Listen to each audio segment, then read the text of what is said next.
Good morning, everybody.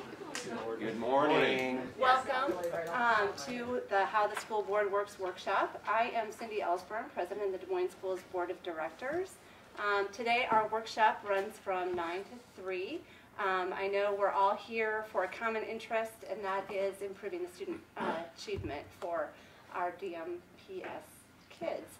The day is going to be divided out essentially into 3 sections. This morning we'll have a general session on governance, followed by a noon panel of some of our school board members as well as other elected and past elected officials from the Des Moines area.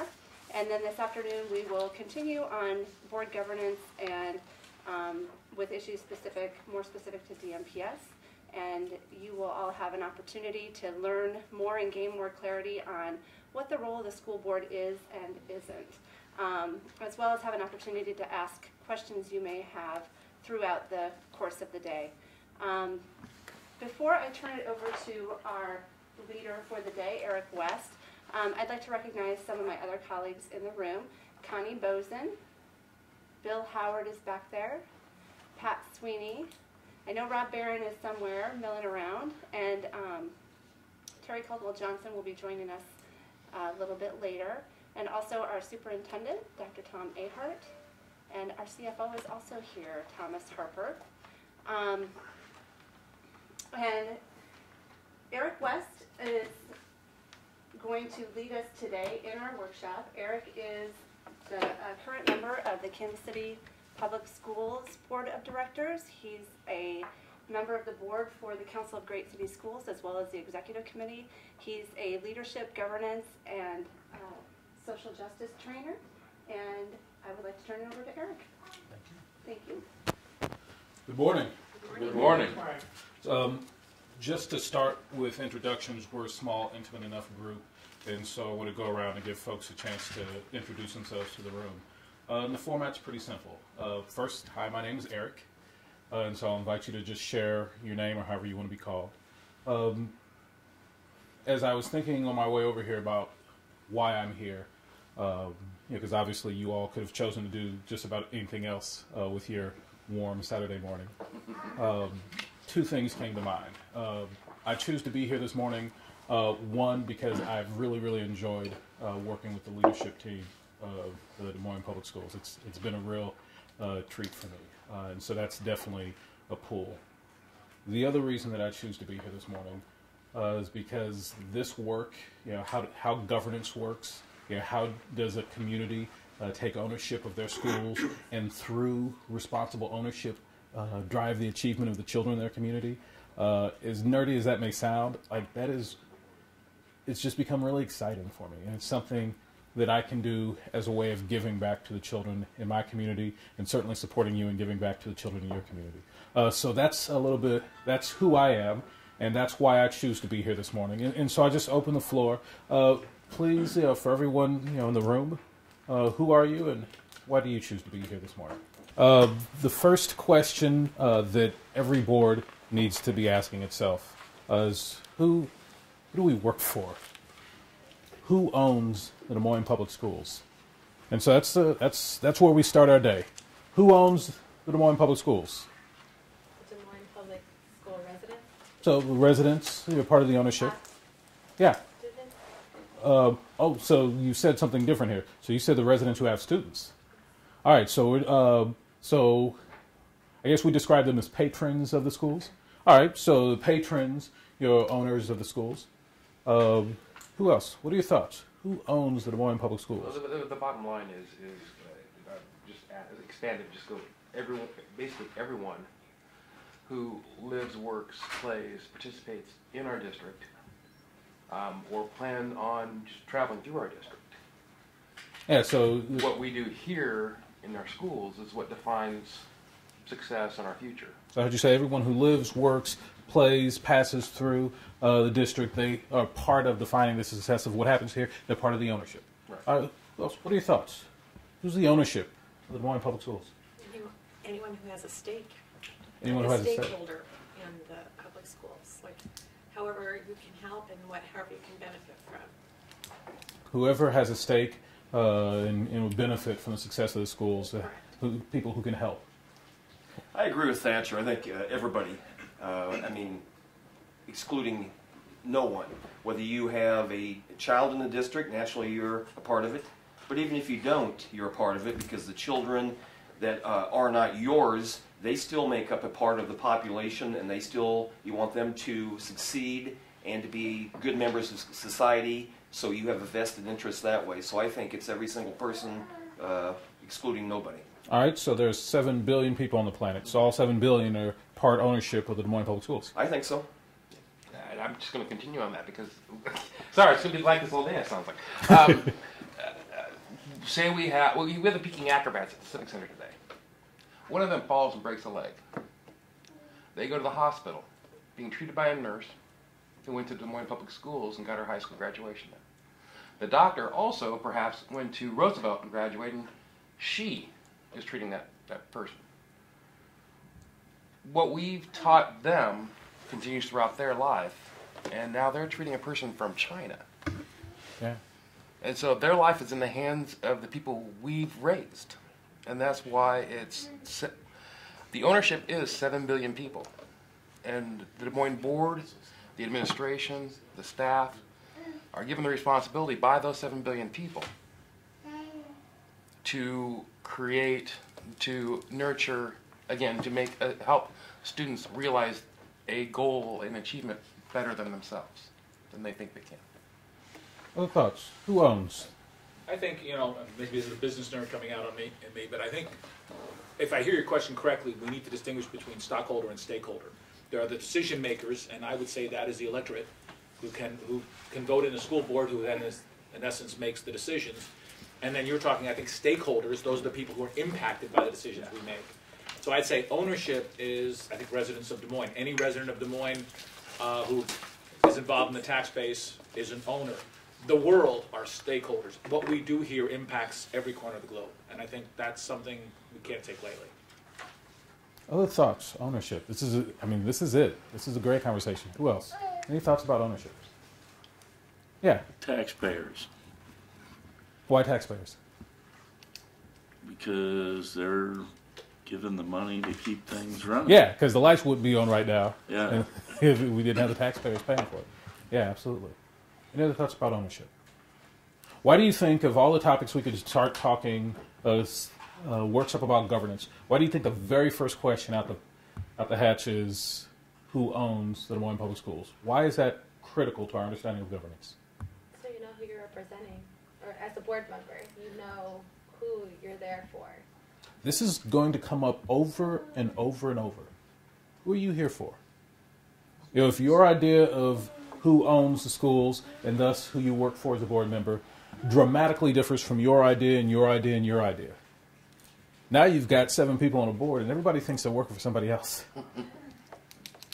Having a shared understanding of who the ownership is absolutely vital because you're going to quickly find out that who people believe that they are working for, who they believe the owners of the school district are, is going to have a big influence on their decision making. Because ultimately you are representatives. This is 7 members of the school board are represented. Now the question of ownership is who are you representing? And you're quickly going to figure out as we get in conversation today, not everybody feels like they're representing the same group of people. That doesn't make it right or wrong, but the principle of ownership weighs heavily on what happens next.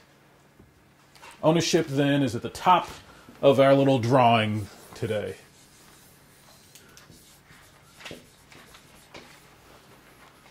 There are only a few absolute givens today. One of them is we are not going to get through all the material that I have in store for you. And so I want you to be constantly asking questions. I want you to take the time to, slow things down, and pull this learning to you to whatever degree you need to. Because even if you don't, we're not going to get through it all. And so just take what I just encourage you to interrupt at any time and ask questions. Logistically speaking, the only breaks we're taking are the ones on the schedule, so if you need biology situations, handle that. We'll still be here when you get back. Ownership is at the top of the org chart. But who these owners are is something that WISE Board is going to sit down and sort out. You're going to hear me make a lot of different analogies. By the way, they'll all conflict and crash. They won't make sense together. They won't be consistent. I reserve the right to be inconsistent in my analogies, so just deal with that. But one of the analogies you'll hear often is that absolutely, this idea of policy governance applies to many different kinds of boards. It's very frequently used in corporate settings, as you described, Sammy. But it's used in a lot of other places. Obviously, a lot of school districts, particularly large school districts around the country, use it. Little tiny school districts are less likely to use it. But anybody with more than about 10,000 kids, it's very common to see policy governance used. You see it in large national organizations. You see it in multinational corporations. You see it in large nonprofits. You'll see it a lot of different places. The idea of I like the stakeholder, stockholder, kind of worldview of like who owns it versus who's impacted by it. That plays a big role. Ultimately, it's not my job to inform you who the ownership of the Des Moines Public Schools is. It's not my job. I can tell you that this matters, and I can tell you that a responsible board is going to sit down and kind of hash out for itself as 7 people, 7 representatives. And who is it that we work for? But who that winds up being, that's really a decision that the board has to make. And conveniently, if the board assessment of who the ownership is completely differs from the assessment of the people who put them on the board, then the board members will probably change. And so certainly there's some wisdom in having your understanding of who ownership is informed by the people who put you in the position in the first place. Ownership matters because ultimately as a board, your job is to represent the values of those owners. I was not an art major, computer engineering, in fact, and so I apologize in advance for my artwork. So essentially what we have is we have this big nebulous cloud of owners. These are the people who the board defines, and this is who we're working for. But all of those people, whether you define that as 200 people, 700 people, or 7 billion people, all those people can't fit around a board table. They can't all be part of the routine decision making. And so the ownership selects representatives, and those representatives are the board. And that board all comes together and they sit around the table. And their job is to represent the values of ownership. There are 2 specific types of values that we're going to focus on today. One type of value is values relative to direction of the organization. When I send someone to represent me, I want them to lead that organization in the direction I think it should go in. So what are examples of directional values that the owners of Des Moines Public Schools have that they want to see the board protect? And so we're asking specifically, where do the owners of the Des Moines Public Schools want this district to go in terms of outcomes for students? When you think of what are the end results, the outcomes for students that the owners of the Des Moines Public Schools want, what are things that come to mind? Graduation rate. This is an indication of an outcome. You know that at the end of everything that the district does, either children are graduating or they're not, and they're graduating either a 4-year timeline or they're not, and those sort of things, and they've either passed all of the things Iowa Code expects of them or they haven't. That's an outcome. It's an outcome. It's an end result. And so by identifying graduation rates, as an owner, we say this is the direction we want this institution to go. What are other directional values? Closing the achievement gap. What do you mean by that? Say more. It's one of the biggest issues with Des Moines Public Schools is the fact that with such a diverse population of students in the school district, and I'll give you an example here with North High. They went from just in 2003 with a 30% minority up to today, which is, I believe, 75% minority. With that in mind, we need to, it's all the students all the time is my mantra, if you will.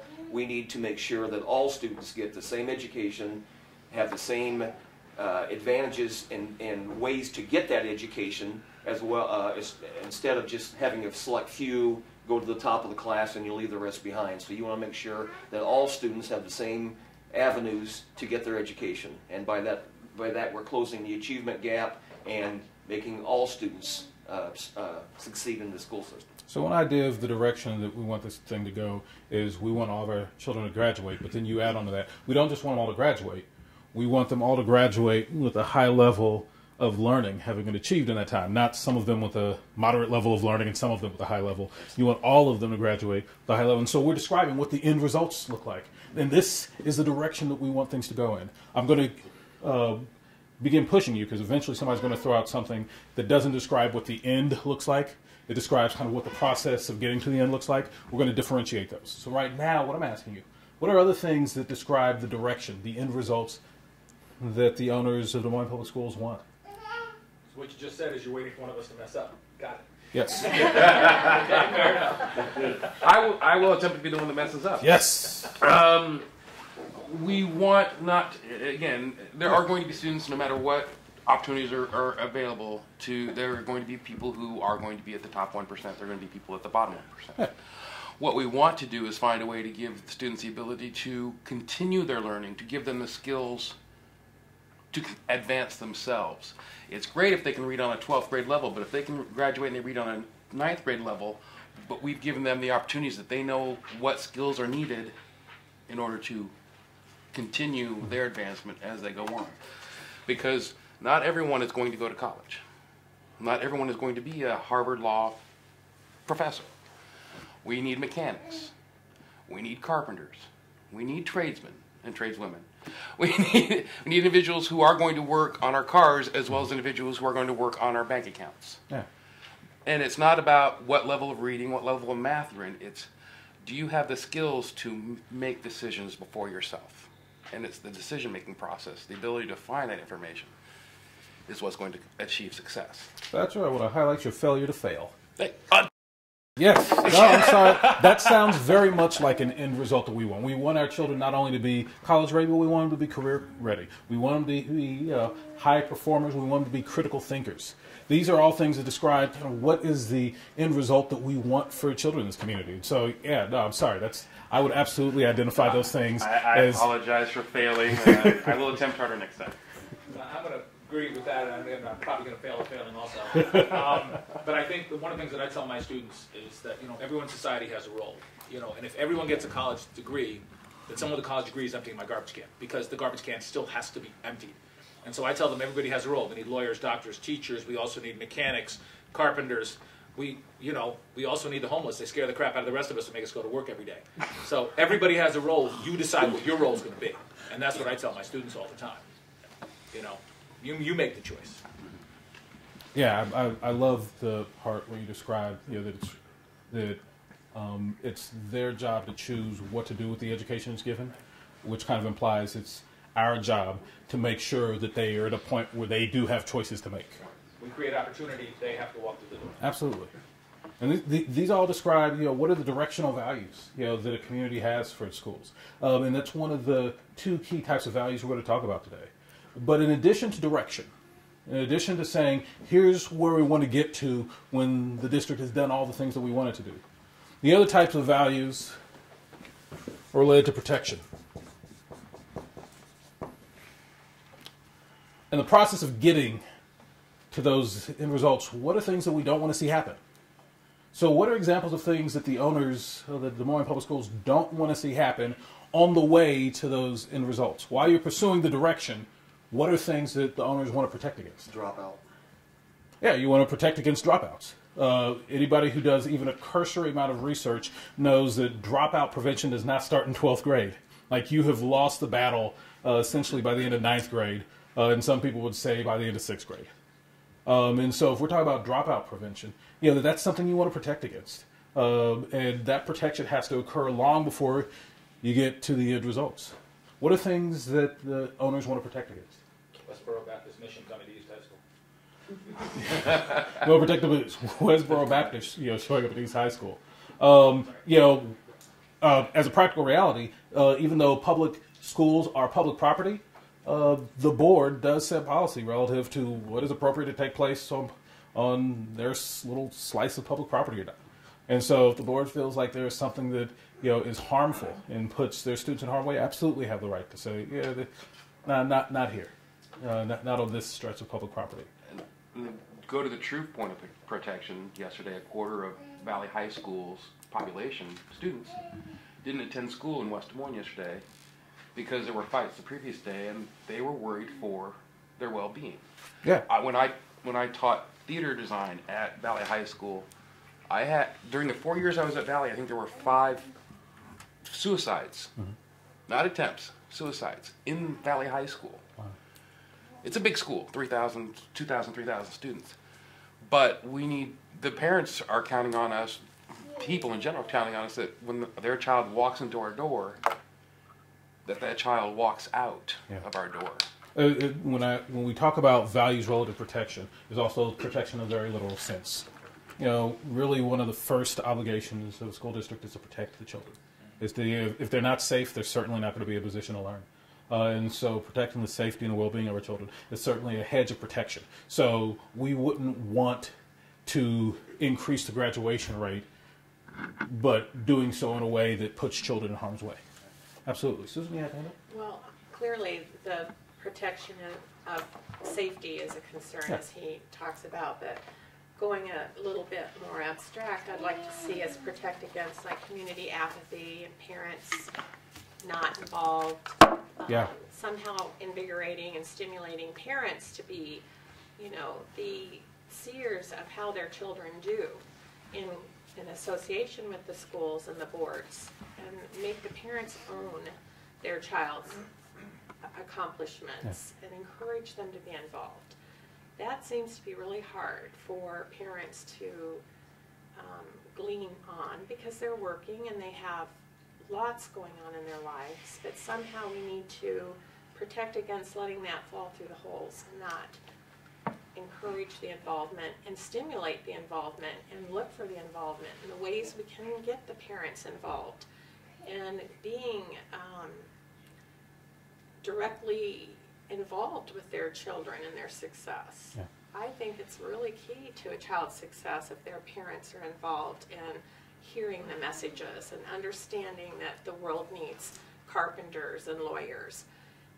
When you're not getting that in the home, it's hard to hear it during the school day and then not have it be reinforced in the home.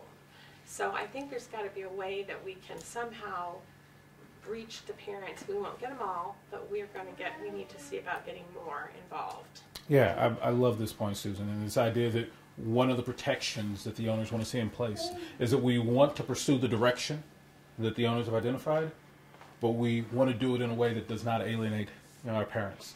We want to do it in a way that does not push our parents out of the process, but ideally actively pulls them into the process. I would articulate, a common sentiment amongst board members around the plan is we don't get to control parent behavior, but we do have a very huge say in the behavior of our staff, in ensuring that staff is conducting themselves in a way that pulls parents into the process rather than pushes them out or leaves them feeling alienated. And so absolutely, a protection against alienating parents, I think is absolutely a very normative protection that the ownership would want. Yes? What's a protection that the ownership wants? Something that most people don't talk about. Roofs, windows, Yes. doors, bricks, mortar. Yeah, and so the ownership, Physical.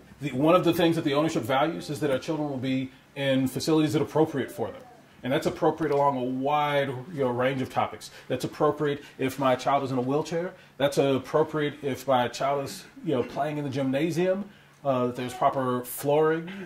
That's appropriate that they have adequate seating so that they're not in a ergonomically harmful. Make sure that while they're sitting in class, there's not water coming through the roof, dripping on their head.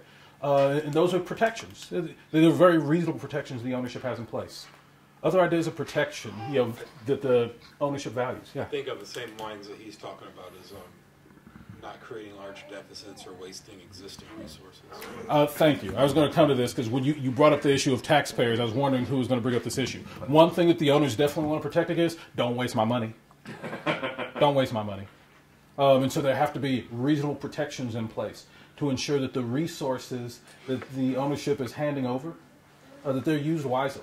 And that they're protected, that they're not put, we don't want, Tom and Thomas back there rolling the boats rolling the dice down at the local casino, or putting them in some kind of derivatives or some offshore shady investment they saw on the internet. No, we want those resources protected, and it's a value that all owners share.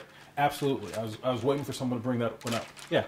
I would agree with that. The next step would be is the stereotype that we have to overcome is because people only know the school experience through their lenses, Yes. and it's evolved. Because protection, I would paint an even broader stroke of we now send our kids home with backpacks of food for the weekend. We clothe our students. We get school supplies for our students. And the general public don't understand that. So you're absolutely right. I think that's something we push back against every day, is we can't control the parents' behavior and expect them how to parent. But what we do is try to evolve the process, educate them. And I think we need to continue to strive for that, because we're doing great kind of from birth through the school process. But now we need to work kind of on the end game, of which we're making strides for GED classes and stuff as far as that goes. But we need to continue to strive that way, because the public doesn't understand what we do every day, day in and day out, because it has evolved. So that protection is really broad now. Yeah. Direction and protection. These are the values that it's the responsibility of the board to be constantly listening. It's not, okay, we heard that last year, cool, we got it, we'll move along and we'll do this thing. No. You are representatives of ownership. And so you are constantly expected to be listening to what are the values of owners. And the values of owners are never going to come in cleanly. They're never going to come in this really, okay, so my direction-oriented value is, and my protection-oriented value is. It's never going to come in like that. It's going to come in, with the mom who says, hey, look, I dropped my kid off at kindergarten and I didn't hear anything back, when my kid didn't get on the bus this evening. Like, what happened? And that's, but what you're hearing there is this value around safety. And it's really a protection-related value. You're going to hear it in the form of the father who shows up, hey, look, how come my kid didn't get the lead in the play? I thought my kid should have got the lead in the play. I just elected you to school, but what you going to do about it? Y'all laughing, but I'm telling you the real. Well, what's really happening there is that's a protection-related value. It's a value around fairness. It's obviously not articulated that way, but as board members, it's a board member's job to, every time they hear something from owner, to constantly be listening. What's the underlying value that I'm hearing? Is it a direction-related value, or is it a protection-related value?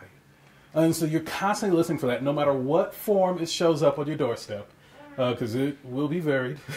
The constant work of the board is to be listening intently. What are the values that the owners are trying to express? Yeah. I think one of the most difficult parts of being on a board, and I applaud you guys for what you do, because it's a very, very difficult task.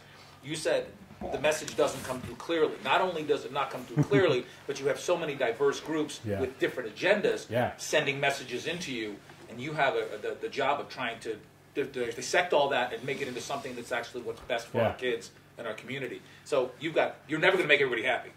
If you ever made everybody happy, you're not making decisions. Absolutely. But I piggyback on that, you told us the answer in your creation of a quandary, which was what's best for the kids.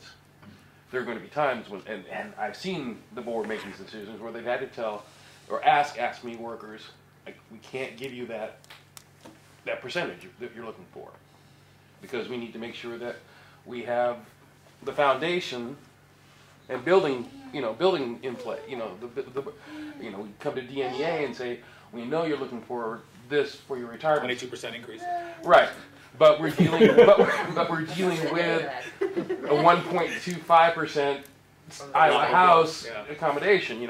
Help us out. What's going to be the end result that's going to be best for our kids? Can I Yeah, say please. something to that? I keep hearing don't alienate the parents. And Sam, I'm just going to use something you just said. Say I'm sitting in your classroom and you say the homeless people scare us, so we're going to go to work. What if I'm homeless or my parents were just homeless? And I think a lot of the percentage of these kids, so that makes me not want to bring my parent, because I look up to you as a teacher and you've just downed me, not even meaning to. You're trying to bring up my spirits, and that's why I go to the school board meetings, because like I see them trying to bring diversity back into the schools. I'm biracial. I have not had many black teachers, but I have teachers that love me unconditionally, and I didn't come from the best home. You know, they never brought it up to me, you know, and I spent the night at teacher's house. Education is very important to me, and I think as teachers, school board members, parents, we forget how children feel. So if we're really looking out for the best of the children, at times, just as adults, we need to monitor our perception of what success is. Because it's not always your job to a child. It's your smile, or you held my hand today. And I think that that's a lot what's going on with the kids at school now. Like, I have a 7th grader, and she's stressed out about the new grading system because the teachers keep saying this affects your job. And I'm like, no, it doesn't. Your job at school. But in her mind, she might not get a job if she doesn't get a 4. You know, at 7th grade, I wasn't thinking about a job at all. You know what I'm saying? I really agree with the new grading system, but I think sometimes the way we give kids a lot of opportunities, but we also give them a lot of demands that I don't think they're really ready for at this point. And as far as bringing parents in, there's a lot of avenues. You know, like I don't work, so I can go to the school, but say Jason works. If we could say, hey, you can be paid for work today and the school come, there's a lot of ways to bring parents in, but a lot of parents don't feel accepted when they come in, so it's better to just let their child be, you know, so they can get the education they need instead of the teacher worrying about us as a family. Is it Olumba? Otambra. Otambra? Yeah. All right, pop quiz. What you just heard from Otambra? Are you hearing protection values? Are you hearing direction values? Are you hearing both? What are you hearing? What values were just lifted up? Because I hear exactly what she's described from parents on a regular basis. I think it's a beautiful moment to take a time out. What values are you hearing lifted up here? Okay. What values did you hear? Well, what I hear is a quandary for the board.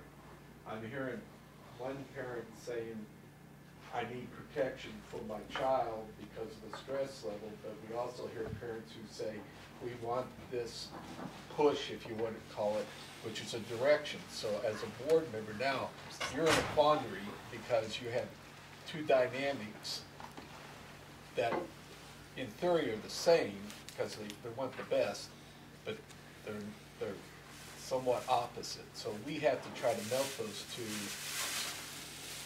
and come up with a solution. And that's not an exception. That many times is the rule. We have an owner. What type of values did you just hear your owner speak about? Protection. What did you hear specifically about protection? I heard protection, protect my child's mental well-being. Yeah. I mean, my child, again, and I appreciate what you say about my comment. I mean, if you're in a situation where I've had homeless students in my room, I probably have them right now. Some we're aware of, some we're not. And, you know, when you make them feel downgraded, I agree with you, it's very difficult for them. They don't want to speak out because they're embarrassed by it. So you have to be very, very careful as a teacher of what you say, and I appreciate your saying that. But, you know, also, you know, grading, as you said, for a 7th grader to be so freaked out about grades, we want them to care about grades. We want them to take it seriously, but we also want them to relax and be a kid as well. So, yeah, so absolutely, I certainly heard issues around protection. Anybody else, what did you hear? You know, so I think by any definition, we identify her as an owner. What type of value did you hear lifted up? I heard protection. I heard from the emotional standpoint, not necessarily the mental standpoint. I think parents, our society in general, are driving our children too hard in too many directions, which goes to your comment about getting parents involved. As a board member for a PTA at Phillips and as a board member in Children's Theater Company out in Altoona, what I'm running into is I have parents who say I'm on 14 different committees, or we've got girls basketball, I've got Girl Scouts, I've got gymnastics, I have all this, I can't help out. And I'm like, we're pushing children because we want them to be successful, we want them to get into college, or whatever we want. You know, you need to have this many activities, you need to be involved in, you know, 14 different things in high school. And it goes back to, we want them to be kids. And I think the focus of the community involvement is for us to help students find their passion to get involved. What are you passionate about? Are you passionate about helping homeless individuals? If you are, let's get you in contact with homeless shelters that are looking for volunteers. Let's get you in contact with mentors. What are you passionate about? You're passionate about basketball. Great, let me get you in contact with the basketball coach at your high school and see if he can mentor you about possibly looking for you down the line to becoming a coach or a teacher in the system. Are you passionate about cars? great. Let's go down to the mechanic shop over on East Hubble and Easton, and have you talk with that gentleman and maybe mentor there. Find that passion and focus your energy, because I would rather have a student be narrow and deep in their focus and what they're passionate about than shallow and wide. Because we have far too many shallow people in this world, and I'd rather have someone who is focused and passionate about something. And so I see the emotional well-being, and I think that's part of the process is parents, teachers, society. Again, society. We're saying in order for you to be successful, you need to fit this circle cutout that we've created on this board, and if you don't fit through that circle, you will not be successful. We say it's not about being the color of your skin. It doesn't matter the color of your skin, where you come from, but you still have to fit that circle. Life is not a circle. It's a star, it's a triangle, it's a square.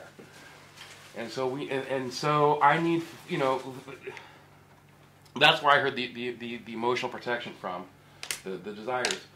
Let's help find a way to let that child know that if you get a 3, if you get a 3 is fantastic. It is. if you get a 2, if you get a 1, did you? Okay, well, why did you get a 1? Did you try? You know, is there something about that concept that you didn't understand? But it goes back to you're a great parent, obviously. I mean, you're here. That tells me tons. If you have no over sweeping agenda or you're here because you care. I wish in my school I have a lot of parents like you, and in several schools there are. I wish I had more parents like you understood that a 3 and a 4, A's, B's, they aren't what are important. It's how it's again, it goes back to the skills. Did you try? I've told my 8-year-old daughter, because she's at 8 already worried about grades. So I heard you lift up, you know, this issue. Sorry, I'm taking over the. I heard you, no, but I heard you lift up these concerns around protection. I think most of us heard values protection that were identified, but I also hear you starting to kind of point to, you know, some of the direction protection. There's like the outcome I want for my children, you know, the kind of person I want them to be and the kind of values I want them to have. I have fears that your failure to protect is crushing that out of my child. So I think absolutely along that vector, you do wind up with very, very clear and very appropriately articulated protection values. But I think there is, you know, some underlying fear about the end result that we're moving toward is not the end result I want for my child at the rate we're going. Absolutely. I saw 2 more hands before I move on. Yeah. I was going to go to that same directional thing too, because I was hearing also the down the road, but also from the direction from the teachers also. I mean, through diverse teacher experiences, they can relate to the diverse children experiences also. If every teacher was a Harvard graduate, none of them had ever come from a single parent family, they can't relate to a child or they don't even comprehend what that's like. And I think I was hearing some of that also. Yeah, and so definitely this, the protection concern is a protection of to what extent do we have teachers who are able to connect with their children. And we really want to protect against having a bunch of teachers who know all the content of the world but couldn't teach their way out of paper bag or can't connect with my children in any meaningful way. Like, I know people, they are literally rocket scientists, but you'd never want them to teach a basic physics class at a high school. And so this protection around, you know, kind of what personnel are appropriate to place in front of my children. It's a very credible protection, and honestly, hear it a lot. In fact, you know, one of the just dominant things as a board member that, you know, comes up is, you know, if people reach out, it's not because, it's more often than not something, a concern they have about staff, much more frequently than it is, hey, by the way, you know, this algebra textbook you all chose this year was fabulous. Like, I don't get that call. I don't get that call. But I do get the call of, hey, this algebra teacher is not connected with my child, and my child is starting to hate math when I know that she's amazing at math. And so there's this protection around the appropriateness of staff. Absolutely. Get the last word. What values did you hear? I would go so far as to say that possibly I agree more with that she was setting more of a direction, and that she voiced possibly an expectation that she needed the schools to be maybe kinder or more in tune to what children have in their own lives as they come daily to school. And not to say that teachers aren't, I'm not saying that, but just to remember that you don't know what the walks of life are when they come through the door every day. And to look for ways to be kind, or not that they're not, but just look for ways to be kind and thoughtful, and that's an expectation I know I would have. Yeah. I'll give you my favorite analogy before we move off of direction and protection. My favorite analogy here, whatever ridden in a cab, taxi, people ridden this stuff. All right. So here's my favorite governance analogy. You want to go from where you are, point A, to someplace else, point B, right? So when you get in the taxi, what's the first thing that you tell the taxi driver? Where you want to go. You tell them where you want to go. Is that direction or protection? Direction. As direction. Do you tell them, I want to go here, but I also want to go to these 3 places first? Is that how taxis normally work? No. You tell them the end place that you want to end up. Now, there's some other stuff that you might tell them. You're going to tell them, look, but I ain't trying to pay more than $30 for this because I know it don't take more than $30 to get from point A to point B. So how much is this really going to cost? Is that a protection or direction? Protection from? Yeah, absolutely. So what are some of the protections that you put in place when you talk to the taxi driver? What's another protection that you might put? I want to go from point A to point B, but I don't want to go over to point C because that's out of my comfort zone. Yeah, so there's this other part of town. As you get to point B, don't go to this part of town. Have you seen the potholes? I mean, I've got fragile stuff. I'm not trying to go through this part of town because they got to get these roads fixed. It's not a safe place right now. So let's get to point B, but don't go through point C to get there. That's a protection. So we've given the direction, get to point B. And we've given a protection. Don't spend too much money doing it. Don't go, through point C getting there. Any other protections that you might offer? Yeah. Well, I was going to say, I think there's a lot of protections. You said in the cab that we assume the car is well maintained. We assume they have enough gas. We don't ask them if they have enough gas to get there. Yeah. We assume they have a driver's license. Mm-hmm. And that they're properly licensed to be a taxi cab. So what's our So we want to know all these. So we want to know all these things, but we don't actually ask those things. What do we look? No, actually we don't. Certificate. Right. We look for some type of certification that lets them know. Okay, we are going to trust that this is not a forgery.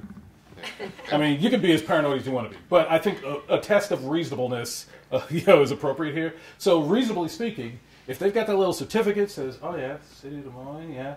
2015, it's not expired. All right. Looks like the person in the picture. Looks vaguely like the person in the picture. Yeah, and you notice, so we have these things. Those are protections. Those are absolutely protections that are in place because that gives us a sense, we know this vehicle's been inspected sometime in the last 12 months. Unless it's Uber, and then we throw all that right there. Oh, yeah, exactly. We don't know. If it's Uber, Lyft, whatever, then we don't know. But yeah, absolutely. These are the things we look for. There are protections that we want to have in place. We want to know, that as I sit in the back seat, carbon monoxide ain't about to choke me out. And kind of our way of knowing that is we look for specific things. Those are the protection values at work. And so you'll hear me come back to this kind of cabbie analogy. Some just obvious things that they seem obvious when we talk about it in a cab analogy, but people don't understand how obvious they are when you get on the school board. So one behavior that I think objectively most people would find odd, if you don't like how the cabbie is driving, so the next time the car stops, you hop out, grab the car, throw him out, hop in the car, and drive away. Is that how this thing works? No, that's not how it works. If you don't like the cab driver, what do? Drop me off here, I'm good. Yeah, this is not the cab. This is not the one. I want a different cab driver. And so we're still going to get a cab. We're just going to get a cab with a different driver. Or if there's kind of smoke coming out the hood, are we going to get out, grab a wrench, pop over the hood, and start cranking away underneath of it? Is that what we're going to do? No. What are we going to do? Get out of the car. You're gonna get it like this car is broken. You're gonna say, hey, look, you just smoke. You need to fix this, or we need to get a different cab. And so there's certain principles of behavior that become really glaringly obvious in this analogy, things that you would never do in a rational situation. I want you to consider that as the taxi rider, that's kind of the role of governance. Is you immediately hop in, we kind of glance over, the first thing you do, is you select a cabbie, and so you select the cabbie, you select the driver. In this analogy, that would be the superintendent, by the way, in case you were missing this. You select fully bonded at the back. This is good. But then, you set direction and protection. This is what you do, and it works out. And it works out really well. But there are a lot of things you don't do. So you'll hear this analogy come up again and again. But this idea that what the role of the board on behalf of its owners is to listen for the values of protection, listen for the values of direction, and then institutionalize those. Yeah. I think, and I may be overstepping or jumping the gun a little bit, but analogy-wise, to throw one out there, one of the things you haven't brought up, and you may also, is the trust factor. Because and then to throw the two analogies together, you're getting inside of a cab, and it's the same analogy of you're trusting. That certificate means what that certificate means. You're trusting that driver that he's going to take you there and not veer off. Yeah. There's so many issues there. It's the same thing with being a board member on the school board, as far as the public is trusting you to be a good steward of the community and work for them.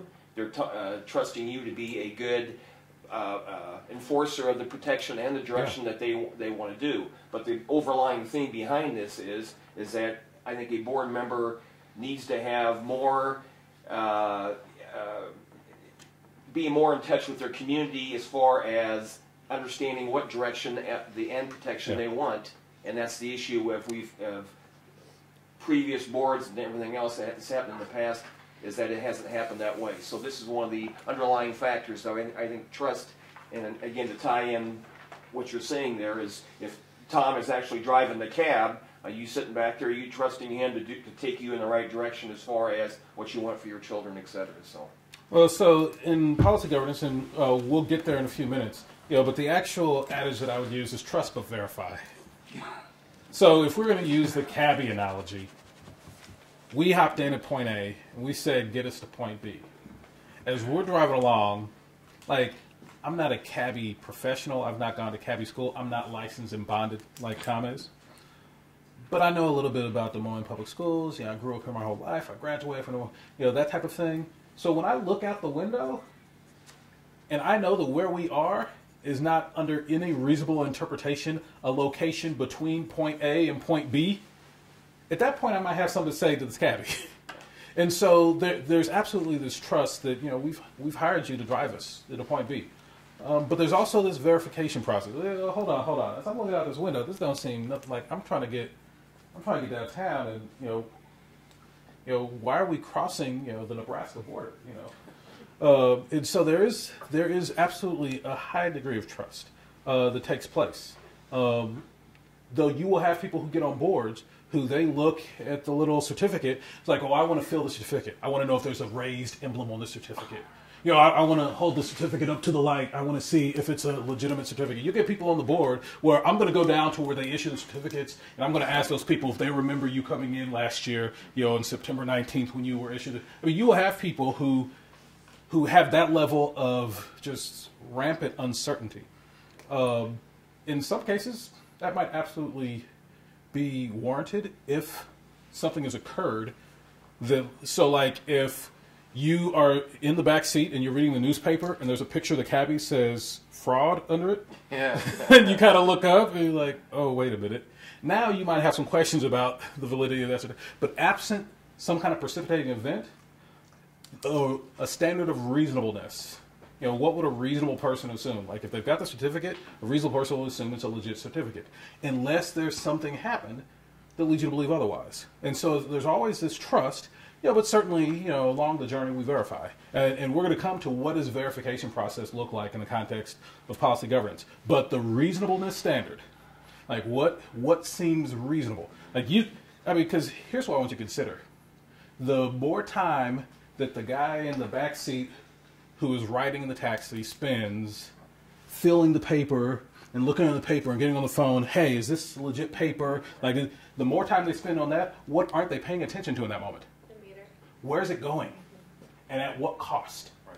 The more time you spend on that stuff, inherently, the less time you were spending paying attention to, are we going to where we want to go? And actually, the more time that you spend on that stuff, and again, unless it's warranted, if there's some clear evidence that says it's warranted, then the appropriate thing to do is to check the raised seal on the paper.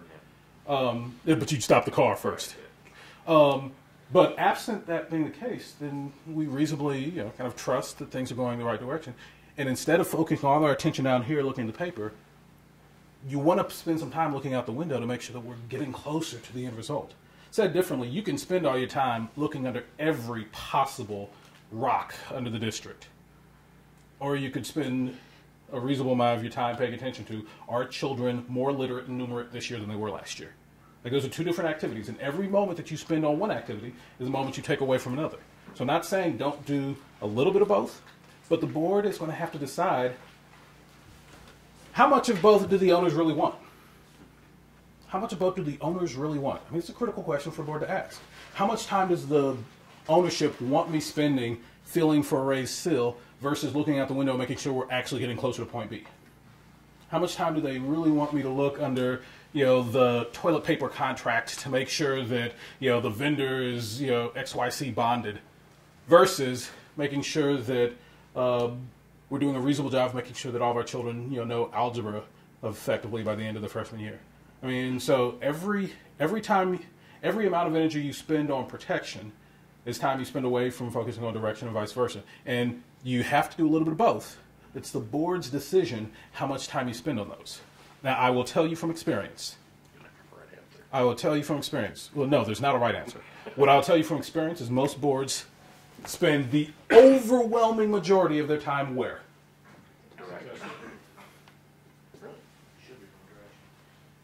Most boards that I run across spend the overwhelming majority of their time in the land of protections. And protection, and I can understand that. I mean, even the word kind of inspires, there's some scary stuff going on and we're protecting against that. And so I completely understand that. But I don't know that I've ever run across an ownership that says we only are worried about protection. Like, I've just never run across that ownership. Most of the time when I'm in communities all around the country and we're talking about these issues, I mean, and even here, when you're talking a minute ago, there were concerns around protection, absolutely. There are also concerns around direction. I don't think her intention would ever be, worry about my child's emotional well-being, but don't worry about whether they're ready to be successful in the world beyond this. I don't think you ever put forward that as your desire. And so the question about balance has to be, really, what do you think your ownership wants? And that's kind of how you would sort that out. Other thoughts about direction protection, this conversation before we move on? Yeah. I was just going to say, I mean, as a board, you really have one employee, and that's Tom. That he's your employee. There has to be, I think, a point, we as voters and as employees, trust the school board to make good decisions about direction. The school board has to put someone in place as CEO, school, superintendent, who they trust to be responsible for those things, who they trust to put the right people in the right place to manage the process. Yeah. So I agree with you. I think it's very important that a board, whether it's school board, corporate board, whatever, has to focus on direction, and some of that protection has to be, delegated to their employee to manage. Yeah. Because it's too much time looking at the certificate, not enough time looking out the window. Yeah. Yeah. I definitely think that some of the steps to get into the direction that you're wanting to are steps within protection. So they might be small wins. They're going to align to your end goal result. So I think you can definitely do both, and I think that's what you were talking about. It's just the balance that you were saying. So I just thought. Yeah, and the question of governance is, when I listen to my owners, what balance are they really pulling for? Are they looking, for a 90-10 split? 90% of our time focused on protections, 10% on direction. 90% of our time focused on how do we prevent things that we don't want. 10% of our time focused on, are we getting to the end result that we do want? Like, as people think through that, the question becomes, what balance? What's the balance that I hear from my owners. And then, as any responsible board would do, and I'll tell you in advance, you have an amazing board because they've already done this themselves. Then they begin to ask themselves the question, what balance, not only what balance do we hear that our owners want, but what balance, kind of where are we at right now? If you looked at us, and you check the scales, if there was a way of knowing how we were spending our time as a board right now, what would those scales say? And this board's actually done that work, and so they'll be applauded for that. But a lot of boards never even look at that. I saw your hand up? Yeah, I believe that, that's true. You've got to balance the direction of the Yeah. But I think as a board, you've got to give that overall direction to the superintendent, who's the CEO, and let them perform their job, give them the tools that they need to perform their job.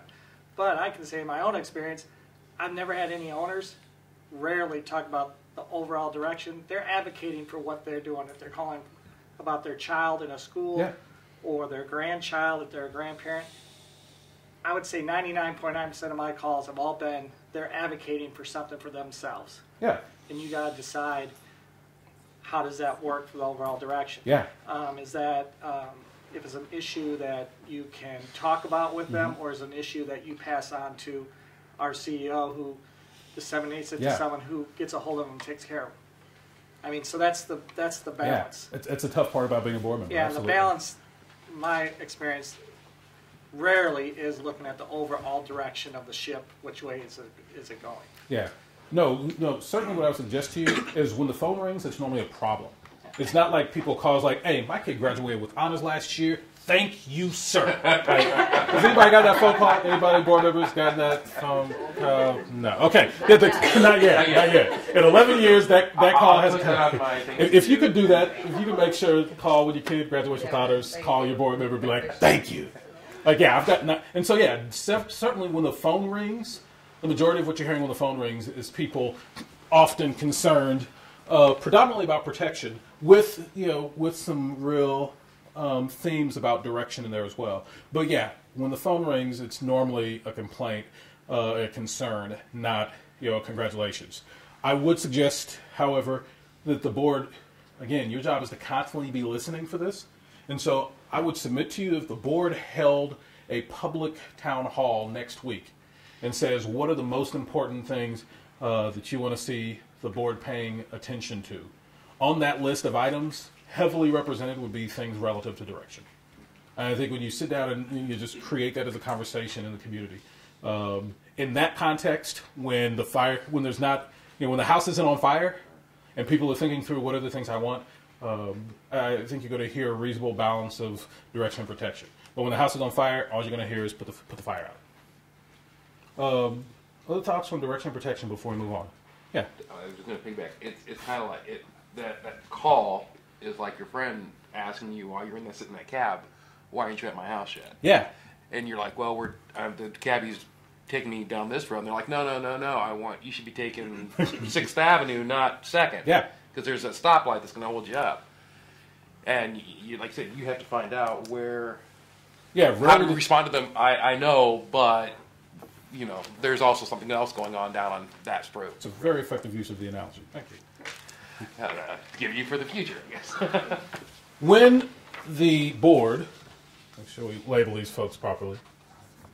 When the board has heard the values of the community such that they have a sense, actually, there's a couple of folks who have slipped in. I want to give people opportunity to introduce themselves. So if you have not yet introduced yourself to the group, feel free to take a moment to just say what's your name and why you choose to be here today. Yes? Mama Lynn, community activist, also standing in for Creative Vision. Thank you. Welcome. Who are you and why do you choose to be here today? Terry Caldwell Johnson, happy to be here, school board member representing District 2. Good to see everyone. So, when the board has sufficiently heard enough of the values that they feel like they can write it down, the result of that process, the board's codification of the community's direction and protection values, results in a simple, very small, very concise document. We refer to that document as board policy. And so when the board has been listening for the values of the owners, and they've been identifying what are the protections that this community cares about, what are the what's the direction this community cares about. What the board does is their responsibility to write it down, to make it plain, so that anyone can look and see. And then as a community, as the owners, you can always look at it and be like, oh, wait a minute. My concerns around direction aren't in here. My concerns around protection aren't here. So you can always know. But this becomes the voice of the board. This becomes the voice of the owners as it relates to what happens in your district. And so we're going to come back and spend some more time on values, direction, protection. But just know that once the board has heard a bunch of this, it writes it all down and codifies it into what we refer to as policy, and particularly board policy. I just want to distinguish that from administrative policy, which we'll talk about in a minute. Now, I think it was Sammy who indicated that just as we go from a whole lot of owners down to 7 board members, I just realized, let me be artistically accurate here. Well, actually, no, right now we should have 6. Yeah, they've got 6. So there'll be a 7th, there's a seat here waiting for somebody. So as a board, just as we go from a whole bunch of owners down to 7 people on a board, we reduce again from the board down to 1 person sitting behind a desk. And we refer to that person as, we'll just put a big S there for superintendent. So, pop quiz, how many employees does the school board have?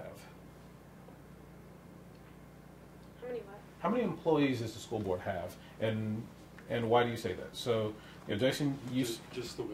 You said 1. Why do you say 1? Because they're actually the owners of the superintendent, or the boss of the superintendent, and it's their, and they give the superintendent the authority to be in charge of the other members. Now this is interesting. And I'm not picking on you, but I am going to highlight in a minute. We're going to come back to this. So I heard you say that they are the boss of the superintendent, and that the superintendent represents their 1 employee. Did I hear you correctly? Correct. All right. Hold on to exactly the words that you just heard, because we're going to come back and pull that apart, because organizationally, you're on point, but semantically, there's a huge difference between the reality and what you just described. Any other thoughts? How many employees does the school board have, and why do you say that? Yeah. Thousands of employees. Yeah, why thousands? Well, there's teachers, bus drivers, support staff, people in the community, taxpayers. There's a lot of people. I mean, just because they don't, it doesn't only count people that get paid. I mean, there's activists that could do work for the school board. I mean, it's unlimited. Yeah, so it could be this massive unlimited number. Other thoughts? How many employees does the school board have, and why do you say so? Yeah. I'm going to say 1, and my evidence for that would be, as a board member, you cannot walk into my school and walk up to my principal and tell my principal what to do. As a board member, you can only give direction to the 1 person. So now Tom can walk in and tell my principal what to do, but you can't. You don't have that authority. Your authority is funneled through the superintendent, and therefore, because you don't have direct responsibility over that person, he's your employee, and then you authorize him to do that. So, that was one of the things that, as a board member, I had to learn early on, was I couldn't walk in and tell someone at the teleline what to do. That was not my job. My job was to talk to the CEO, and the CEO was their boss who told them what to do. Any other thoughts? This is about to get a lot trickier than you realize, so let's just get some ideas out here to work with. Yeah. Well, I think it's great because they approve the contracts, they approve the settlements for all 4,800 plus employees, but they only evaluate and set guidance for the 1 employee, which would be the superintendent. I mean, that's kind of the way that I look at it, because there's not a person that comes into the school district that isn't hired or fired by the school board, because that's how it works. But when it comes to evaluate and to kind of give that direction to and entrust them with the protection of 30,000 plus kids, that falls on Tom's shoulders. Other thoughts about this? All right. So there is one principle at play that is commonly overlooked. Commonly overlooked. It perhaps serves as one of the greatest areas of dysfunction in governing bodies, and probably one of the greatest areas of misconception that the owners have about how the school board works. School board members are not the boss of the superintendent. Let that soak in for a minute. School board members are not the boss of the superintendent. Anybody guess why I say that? Yes? Because the owners, the people that the board represents are actually the boss. Well, so that kind of implies that any person off the street can show up. Superintendent does like, here's exactly what I need you to do tomorrow. Well, that does happen. Indirectly. According to Tom, that happens regularly. Well, indirectly though, because the people that voted the board members in are the ones that, I mean, they're representative of the larger group. No, I love what you're describing here. What you're describing is that the ownership ultimately are the ones whose values are being codified and are directing, the work of the superintendent. The statement I made, though, so I certainly grant you that. But there's a little bit more here to be grasped. And so my statement was, school board members are not the boss of the superintendent. Other thoughts? Direction. Say what? Provide direction. So, Instead of boss. so certainly the job of school board members is to listen, to the owners that they represent, and then, collectively, codify that into board policy that concerns direction and protection. But there's an underlying issue here that has to be wrestled with. School board members are not the boss of the superintendent. What do I mean by that? School board members aren't elected to run the district. They are elected to set policy and governance. Interestingly enough, under Iowa Code, school boards can do pretty much whatever they want. And so if the school board wanted to get rid of the superintendent entirely, and then the school board wanted to run the district directly by fiat or something, actually there's not a whole lot in Iowa Code that would prevent that from happening. There's a few little hurdles in there, but if 7 volunteers wanted to spend all day every day trying to figure out how to, legally, there wouldn't be a whole lot of challenge to that. I don't know if any of them would get elected again. They did a great job. So this is interesting. School board members are not the boss of the superintendent. What do I mean by that? Well, by diagram, that is correct. If I were to draw a diagram of how it works, that is correct. But in reality, Tom sits at the same table as the board.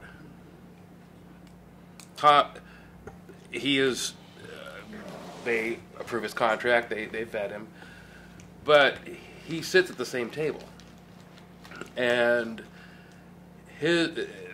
our 7 members represent a voice, hopefully one voice, and it's Tom's role to say, yes, that sounds like a great idea, but here's what my administrators are saying, how that's not going to be appropriate. Or that's exactly the approach we are taking.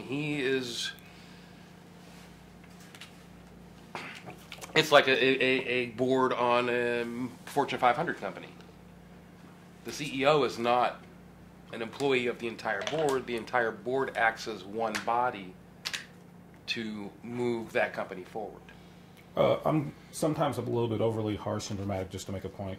Tom is nothing more, nothing less than an employee. He is not a peer of the board members, never has been, never will be. Okay. Ever under any circumstances, Tom ever to be the superintendent never has been, never will be a peer of a school board member. Okay. Now, the statement I made is school board members are not the boss of the superintendent. What do I mean by that? I love that we're pulling this stuff out because I want you to consider that all this stuff that you're describing live as misconceptions that exist around the nature of governance. And so, keep bringing this stuff out because this is why we're here today. Any other thoughts? Yeah. Well, I was going to say, you talked about sitting at the same table. My children sit at the same table with me, but they don't get a vote the family budget. I understand that. But I mean, I guess at We're gonna this hotline point, you. yeah, I mean, to me, when you talk about boss and employee, the ability to evaluate, I think, is really quantifies that relationship. You evaluate the superintendent. So I guess until you tell me something different, I'm holding on to the fact that he is your employee at some point. So I'm curious to see where you go with this. Yeah. So what I said is school board members are not the boss of the superintendent. Who evaluates the superintendent? From where does the superintendent's evaluation come? President of the school board? Does it come? Sure. So you've got 7 board members. Do each of them submit their evaluation to the superintendent? No. No. What happens? They get together and agree on it? Right. So who is the boss of the superintendent if not the school board members? The board. The board as a whole. The board as a whole. The board chair is nothing more, nothing less than a board member who has been given the authority to essentially help lead. Perhaps the most exact way to say it is the board chair is first among peers. But the board chair, other than the powers given to the board chair by the board, has no inherent powers. The board chair has nothing special given to them except for what the board itself chooses to give to the board chair. The board chair is simply a peer of the board. So the board members have said, hey, we want you to lead these, we want you to have these special things so that our meetings will run smoothly and so our operations will run smoothly. But absent the authority given by the board members as a whole to someone to be chair, the board chair has no special powers or ability. But here's what is critical and what you have to understand, and the understanding of this is transformative to your understanding of how governance works, and particularly how the school board works. School board members are not the boss of the superintendent. The school board, however, is. What's the distinction between those two things? What are you hearing when I describe that and I tell you there's a significant and transformational distinction between those two? What are you hearing? Yeah. The chair of the school board cannot walk in and tell Tom what to do. It is the cumulative vote that has to make that sets policy and makes the decisions. So Absolutely. As the board as a whole, one person doesn't have that authority. The board chair does not have the power to go and say, hey, Tom, this is what I think you ought to do this day. And Tom will be like, yes, ma'am. It's not how it works. It's not how it works. I know. Sorry, Cindy. I'll never be invited back, though. Yeah. When you hear me make the distinction, the school board members are not the boss of the superintendent. The school board is. What do you hear? What do you hear? It's a collective effort. It's a collective effort. Say more about that. It is, and I think somebody, maybe Thatcher did the analogy earlier, it's the same as a Fortune 500 company that is governed by a board of directors. They may have a CEO who may suggest decisions and suggest ways to go, but as stockholders of the company, you've got a whole board that makes the decisions ultimately on which way the company goes. So the analogy would be the same thing with a school board, Cindy being the leader of the ship, per se, but you have all the people below her that actually do the work. Not that you don't do the work, I didn't mean it that way. She don't do the work. But all the people below, it's a combination effort Yeah. to make the ship run and continue on in the right way. Other thoughts? What are you hearing when you hear this distinction between school board members being the boss of the superintendent? Misconception. School board being the boss of the superintendent. Accurate conception. What do you hear? Protections. Say more about that. You can still represent, as a board member, you can still represent the owners what people would like to do. You can still vote in a certain direction like that, but as a whole, it still can go down the direction that it needs to go down as a cumulative group. Yeah, you lift up. As well. Yeah, you lift up a really valuable point. And if you take nothing else away from our time, this conversation right here and the point I'm about to make are, the nuggets that you want to cling to. In this, the proper role of the board is not sitting on top of management. The proper orientation of the board is sitting under ownership. There's a difference in how you think about this. The proper role of the board is not we're sitting on top of management. The proper orientation of the board is we are sitting under ownership. And what you highlight is exactly lifts that up. Is that the fundamental function of this board is to represent the values, the directional values and the protectional values of the owners. That is the work of the board. And so as such, the board at all times is subordinate to its owners. And that's the orientation of the board, as opposed to being, super management. And in response to their individual duties as representatives of the owners, they come together and they make collective decisions. The school board then, as a whole, must set policy. Board members don't set policy. The school board as a whole evaluates the superintendent. Board members, individual evaluation of the superintendent, do not carry weight. Only the collective evaluation of the school board is what carries weight. Yeah. Here's my worry. Is then, because you made a keynote to say volunteers. Yep. In this situation, a lot of people see the board as politicians. Volunteers. They wear two hats. Right. No, understandable. But the question I have is, we need, along those lines, we have that kind of governance in Congress, representing everyone's districts. Yeah. But they go forward as a whole with that decision. But we see currently how politicians then go back home and rant and rail. I voted for it. They were against it. It's us versus them. But then on the other hand, we have Supreme Court situations. Again, they're not voted on. They're appointed. But we have one voice moving forward that, Alabama will not ban gay marriage. And even if there is a dissent, it is a single statement of dissent, but it still supports the board position as a whole.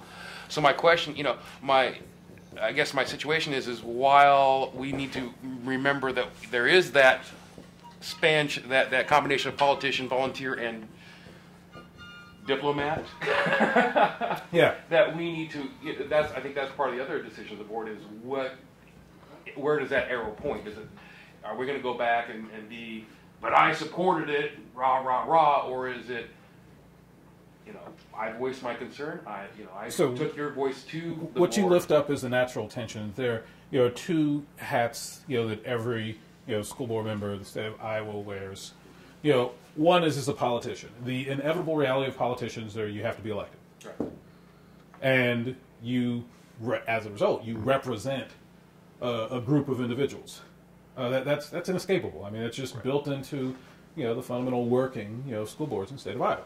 Is that they are politicians in the sense that they are elected representatives of the ownership. At the same time, the other hat that they wear is kind of what politician originally was supposed to mean, policy technician. Well, it doesn't. That's not kind of the colloquial sense that we have when we think of we don't think of politician as this person sitting down crafting policy. That's not kind of the immediate mental image that comes up. And so I distinguish the two, identifying that so they maintain their roles as elected representative politician, but they still, once elected, have to play the role of policy technician. Like their job is to get in there and tune up policy and to listen for the values and then see is the values that I just heard her mention, is that in here? And if so, where's that codified? And so one of those is kind of inward looking out, the role of politician, constantly wondering, how does the ownership, feel about, the direction, of the district and the protections that are in place. But it's also a role kind of, looking inward, looking at the institution itself, as a policy technician. It's like, hey, I don't see that this value that I hear is being honored in our operations. How could I tune up our policies to better make sure that value, is reflected throughout the work of the administration? So I grant you they have these two roles. I would also submit to you that a lot of the time those two roles really work well in sync. I would also submit to you there are a number of times where those roles are in direct conflict and you will have to choose.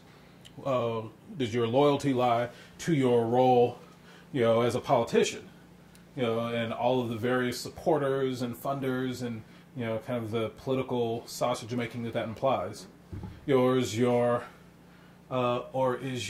loyalty to your role as a policy technician, a person whose job is to listen, for this direction and protections on behalf of this, larger ownership body and codify those. And again, most of the time, my experience is that those run nicely in parallel with each other and there's not a lot of conflict. But I will submit to you, as a board member, there are times when those two are going to come at odds.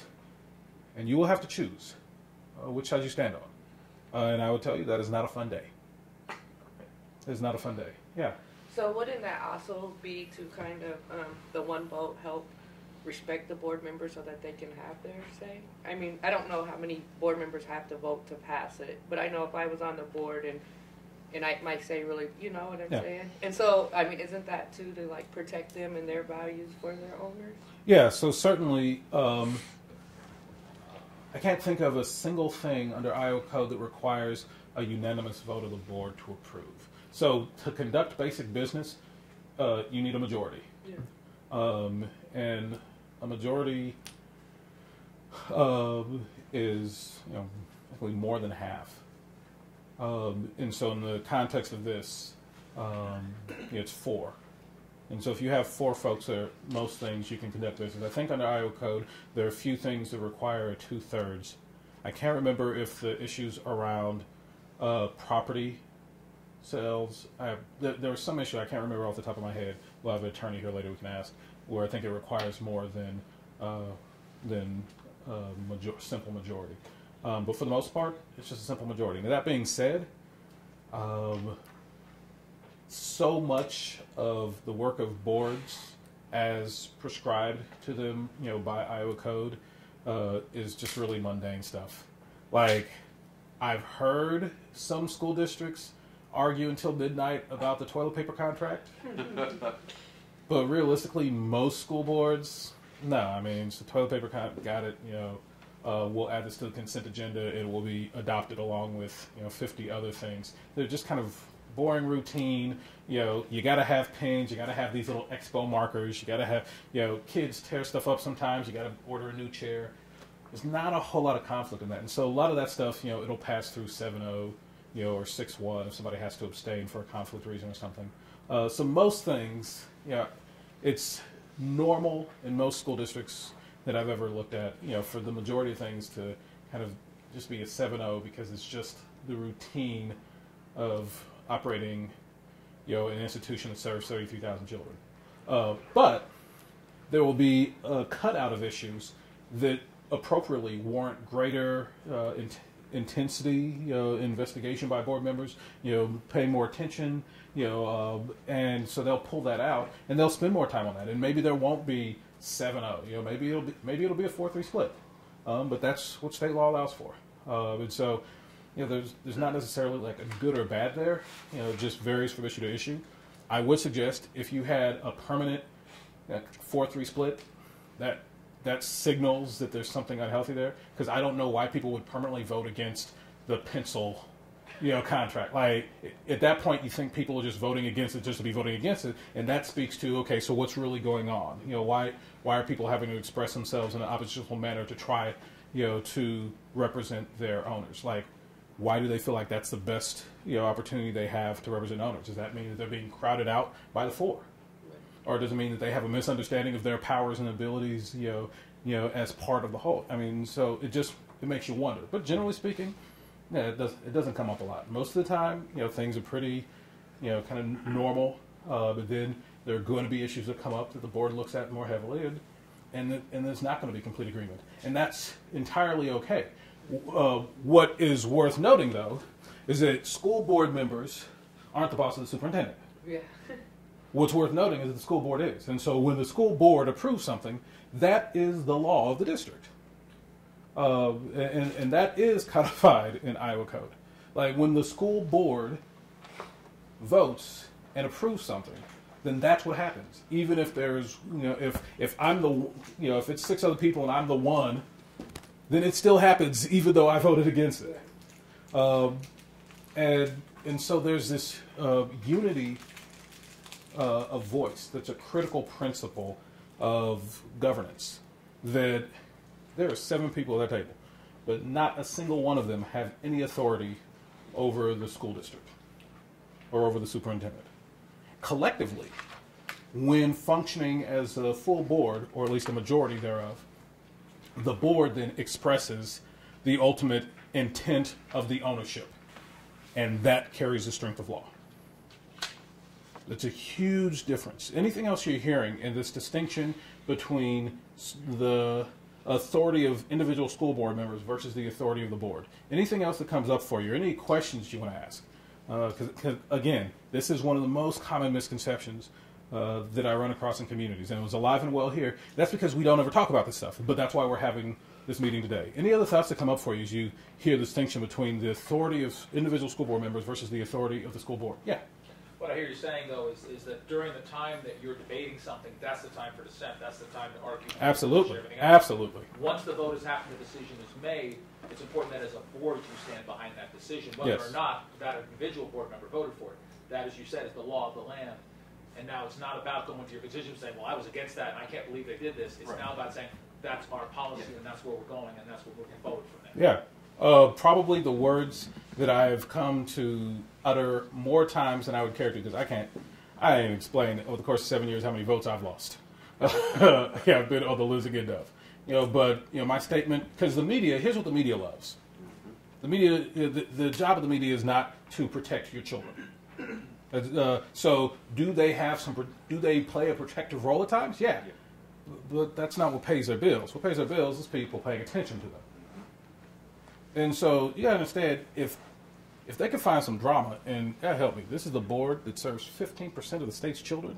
If we can find some drama here, let's put that on blast. You need to be clear that all kinds of drama out there, that don't help your children. It helps ratings for media, and it may even help an individual board member with the constituents that they feel most indebted to. But what it doesn't help is it doesn't help your children, because what it does is it begins to undermine the confidence of the community in the district as a whole. And then that's when people who otherwise would bring their gifts and their talents, the best principals, the best teachers, they decide which district do I want to work at based on, are these people crazy or not? Are these people crazy or not? And so this concept of unity of voice isn't just some artifact of governance. It is a form of protection. Now, there are going to be times when if there is something illegal taking place, or there are times when it's appropriate to say, hey, whoa, we call that a whistleblower. Somebody who doesn't like how something went isn't a whistleblower. Someone who sees that something was done that harmed children, or that was illegal, unethical, that person is a whistleblower. These are two different things. And so whistleblowing is always a protected function.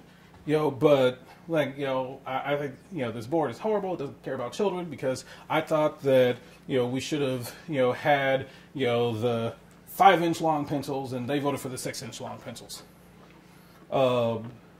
That's taking that and running to the media with that. That's not protecting children. I don't know how else to say it. That is harming your children, because it begins to degrade the overall confidence, not in the decision making of the board as a whole, in the behavior of the board members as individuals.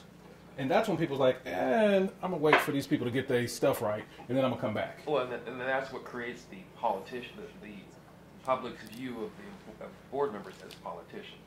And that's kind of the distinction I was drawing with. Yes. It's that activity that says, oh, well, you're just like that congressman or that senator who all they do is, and so you're obviously a politician. You're just looking out for your own best interest to get reelected. Even though it's a voluntary position, you're just looking out to get reelected because it's a power play for you and all that stuff. No, public perception is what I was looking at. But being clear, and this is so hard, but being clear of, am I behaving in a whistleblower capacity? Am I, speaking in opposition to the board as a board member? Am I speaking opposition to the board publicly because there's something illegal or unethical going on? Am I behaving in a whistleblower capacity and thereby protecting the interests of children? Or am I just really frustrated with the vote that I wanted didn't happen, and now I'm going to the media about this? And again, I don't know how else to say this. That is not in the best interest of your children. There's a time and place for public disagreement, but you have to determine, is this really a whistleblower scenario or is this a disgruntled scenario? And I mean, we see it happen in the business world all the time. In the business world, there'll be this huge stockholder dust-up, and they'll have this big conflict amongst the stockholders, and a bunch of them want to do it this way, and they want to do this way, and somebody's mad because they voted, and so they're going to. And what invariably happens, stock price goes down. Whatever, the value that we're supposed to be creating, starts to plummet for no other reason than now there's a perception. I don't know if these people have their act together on the same page, and so this idea of unity doesn't mean that individual board members don't have a voice. They absolutely have a voice. They just have to figure out what's the responsible way, what's the way of using that voice that furthers the values that I hear, that I'm concerned about, but in a way that doesn't, begin to damage children by undermining, overall confidence in the district. And again, I distinguish that phenomenon from whistleblowing because it's a whole different issue. But you just have to, when you are sitting at this table, your words have more power, frankly, than when you're sitting at this table. And you just have to be mindful of that. And so the words that I've found myself uttering constantly is, I trust the wisdom of the board. Media will run up to me, Eric, I noticed that it was this usual 6-1 vote and you were the one. What happened? Are they doing something horrible up there? Why are you standing against this? It's like, actually, I support the decision of the board. I trust the wisdom of the board. Is it the way I saw it? No, but I trust the wisdom of the board. And then what happens is you won't be on the TV that night because they're not going to air that. They're not going to air that. You need to be clear. That I have never seen myself on TV saying that. I know I've said that dozens of times. I have never once seen myself on TV saying that because they're not going to air that. Now, if you go up in there and be like, oh, man, these people, they on that cray-cray, they're not really about children. You just go into all that, then they'd be like, hey, let's put this cat Eric on TV every night. Right? But doing so, while it'd be interesting for me, wouldn't necessarily be serving the interest of my children. These are tough issues, but we got to bring them up. Any other thoughts about this distinction between board member authority versus board authority before we move on? Any other thoughts about this? Important stuff. So you're saying, though, that you voted no on issues before? Constantly. Okay. Now, and you get the agenda probably a week before the meeting. So, yeah. Some days, we get 2 weeks out. Okay. So you discuss it with other board members on telephones and maybe here's my issue? No, and not way normal. It's not in the public's eyes? No, not normally. More, I'll be honest with you, after you've served on a board with somebody for about 6 months, you know how they're going. You kind of have a sense of what issues resonate with them and kind of their perspective on things. And so, no, generally speaking, with very rare circumstances, like if it's a huge, just really terrifying event, and the board is clearly not certain, how we're going to deal with this, then we have a lot to talk about what's the process we're going to use to really manage this thing. That's not an uncommon conversation to have. It's like, hey, we've never really dealt with this type of thing before. How do we want to do this? So, for example, right now, one big issue we're wrestling with is we currently don't authorize any charter schools, so they're legal, within our district. But we currently, as a school district, though, under the state law, we have the authority to authorize charter schools. We currently don't have any. And so we're now talking about opening up some of our own charter schools that the district is sponsoring and authorizing. Well, we've not done that before. And so I haven't spoken to any of I've yet to speak to a colleague and say, hey, we should do this school but not this school and that school but not that school. But I have talked to my colleagues who are like, hey, how much do we want to take this out to the public to have a conversation about this? Because I don't really know what my owners think about this issue because it's never come up before. Do we want to, what do we want to see from the superintendent before we, vote on this type of stuff? we'll have process type of conversations when it's something that we've just never dealt with before. But issue type of conversations, honestly, I don't know how other board members in here feel, but lots of time, you kind of have a sense of where your colleagues are and stuff. And at least I have, and so it's... Well, I didn't know. I was trying to avoid the conflict in the board meetings versus, you saying you take your guns and making that vote. Oh, that's a good point. So I'll bring up a different issue that does speak directly to that. Board chair, 4 years as board chair. As board chair, there'd be times when there's going to be a really tight vote. And I absolutely would want to know, I'd call my colleagues to figure out where folks are at, because what I want to know as a board chair is, should we put this on the agenda for voting now? Are we there? Or if it's just really, really split, let's spend a little bit, let's build some more time into the process to talk about it and think through it, and then postpone the vote for another month. Like, I've made that phone call a lot. Make that phone call a lot, absolutely. And I'm sure it's not inappropriate for other board members to make that phone call. I know in the capacity as board chair, that's, yeah, many times. Yeah, I've picked up the phone and made that call. And you're right. Part of that is to manage the process. Like, if board members feel like they have not had an opportunity to be heard and to really evaluate, the decision-making information that's available, then they have every right to be annoyed by being asked to, rush and vote on stuff. In my opinion, and your board members and your superintendent team have heard this. Yeah, I think board members, have a right to at least about 14 days. Anytime you want my vote, give me a couple weeks, because what I want to do is I want to think about it. I got a brain. I want to think about it for myself. Maybe I have some folks in ownership. If this is going to impact a lot of our teachers, maybe I'm calling this guy from the DMEA first. It's like, hey, look, I got to make this decision. From your perspective, how does this impact you? And then I'll hear them say, I never even thought of it that way. Like, we in the end, we may agree or disagree, but at least now I'm informed about, some other perspectives. And then when I go back into the board meeting, it's like, hey, thanks for postponing this vote, until the next board meeting, because here's some issues that came up, and have we thought through this? And either you have or you haven't. If you have, it's like, okay, well, good. We've thought through it. I'm ready to vote.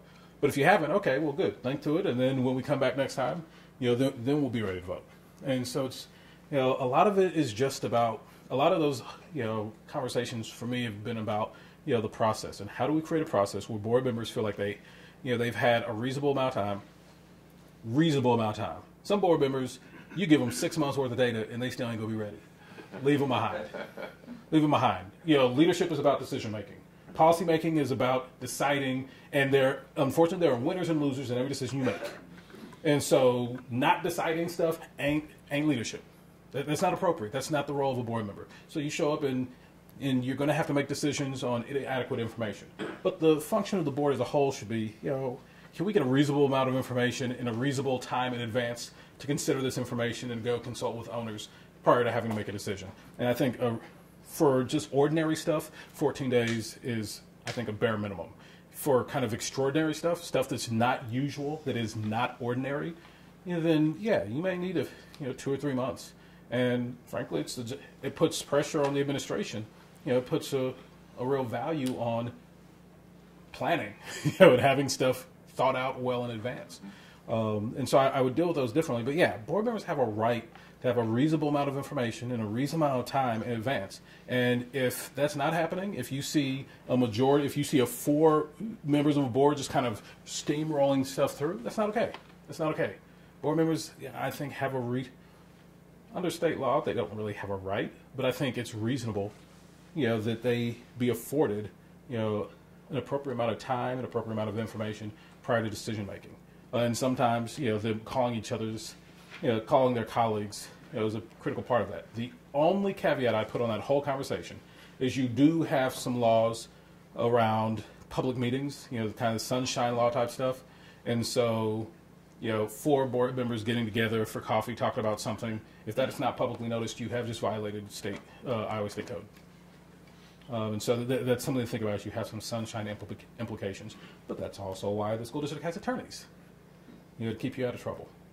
I love the question. I mean, it's direct and straight to the point. It comes up, it is routine in how the board works. Other thoughts about any of this stuff so far, before we move on to the next steps? All right. We talked a little bit about board holism, or this idea of speaking with one voice. Certainly, the authority of the board only exists in a one-voice, set. That only votes of the full board passed by a majority of the board are binding on the superintendent. This is critical. Under the vision of policy governance, boards do not have an advisory function to management. This is something that people seem to find odd. But that's the nature. The board does not serve as an advisor to management. It's not their function. What is the primary function of the board under this model? Serve the owners. Yes. They're the representatives of the owners, the representative of the values, direction, protection values of the owners. That is the primary function of the board.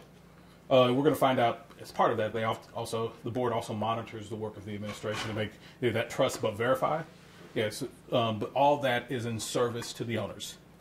And so nothing within that says, by the way, offer random advice. So Cindy, as talented and wonderful as the board chair she is, she walks into Tom's office and says, hey, Tom, I noticed that you printed these off in blue.